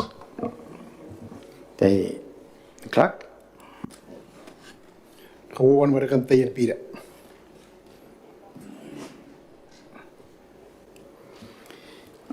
Ramon Bira ne ana warga kunti te bira ne deli kabil. Jangan te minute bukin bota kin mokri bukin katin per atau te kain no honorable Harry de Kais. Te minute Nova Speaker, ay put tapanan kahit tau kaya tapanin kanuan dara harapirayo ay tayo nagtawroy dik pati teswa punta ka kahit tau na ko yan aki asan ng contribute na kontribirayo o riki ang staff ko asan na kainte na aki apan hindi kira ni kapan ayo ko rin tabi ka pati biray bukin kapo na kuan may kapunganan na kawakinan ta kamenging na wala ka kita kawuantay ani kariya ka kurap kuraba de minute ayamo esa no me te cos ani esa te bige te minute karinek ake ano na ye ke kang ayeng o ke kang isak ake ano na ye o ake ay no koya ake ano na ye Rimina kan rapira ni mina the pira ni environment amendment bill o yung kan na inawaraka kiron de minute bugin bota kin makri bugin to parin apa o kare kira ken do nunik e honorable to ay por rabaw the minute Kuraba, Honorable Speaker, ay punta ka kahit tau.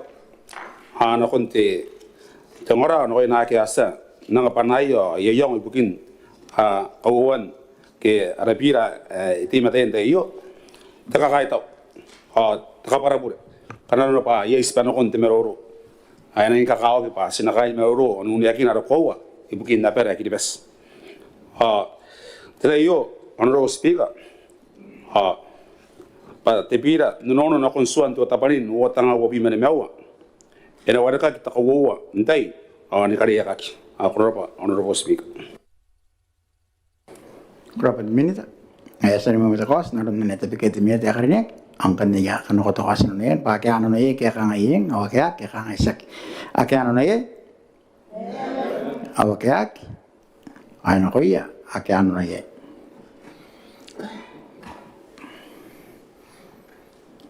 Imainas na kunti ara kosa ni mina isi kando kira ti meroro ren kay ngapong ari yon te kan ti terare riyan na misware ti wowa bi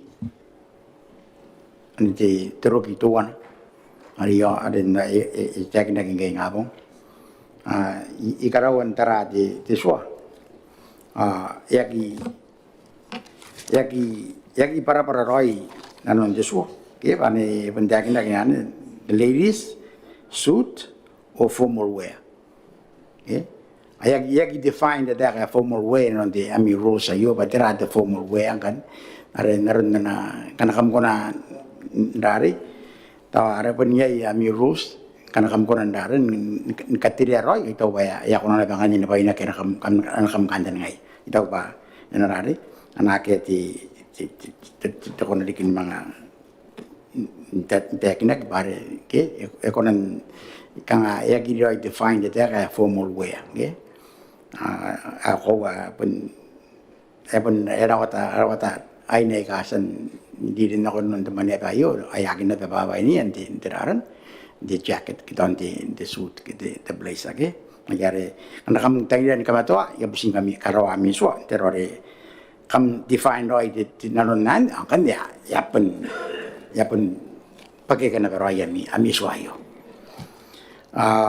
nariyon kan dari tuan ada kanga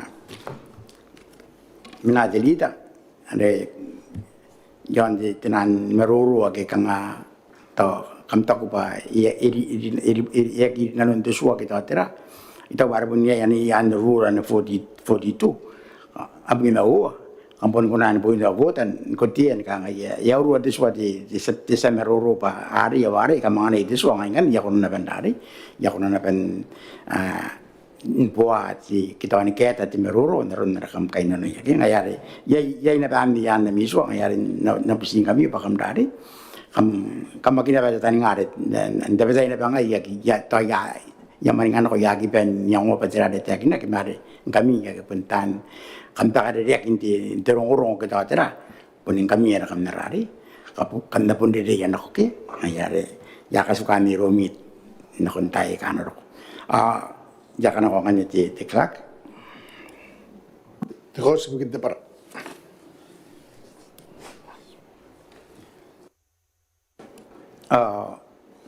ya kana ko no presence wa Kalau ada speaker yang tu kata pun militer pun tapi ni san mukoi. Cuma tu nara ke isikan tuan ko ya pakai no. Musia waktu aku singkat. Speaker kau ni kurap. kuraba the presence ya san mo kagi kos pa ng masraw mateo sayo ngari ya ka masraw ang kay teos ni karo kami nga teo at buina ang unting abong makam dapat antik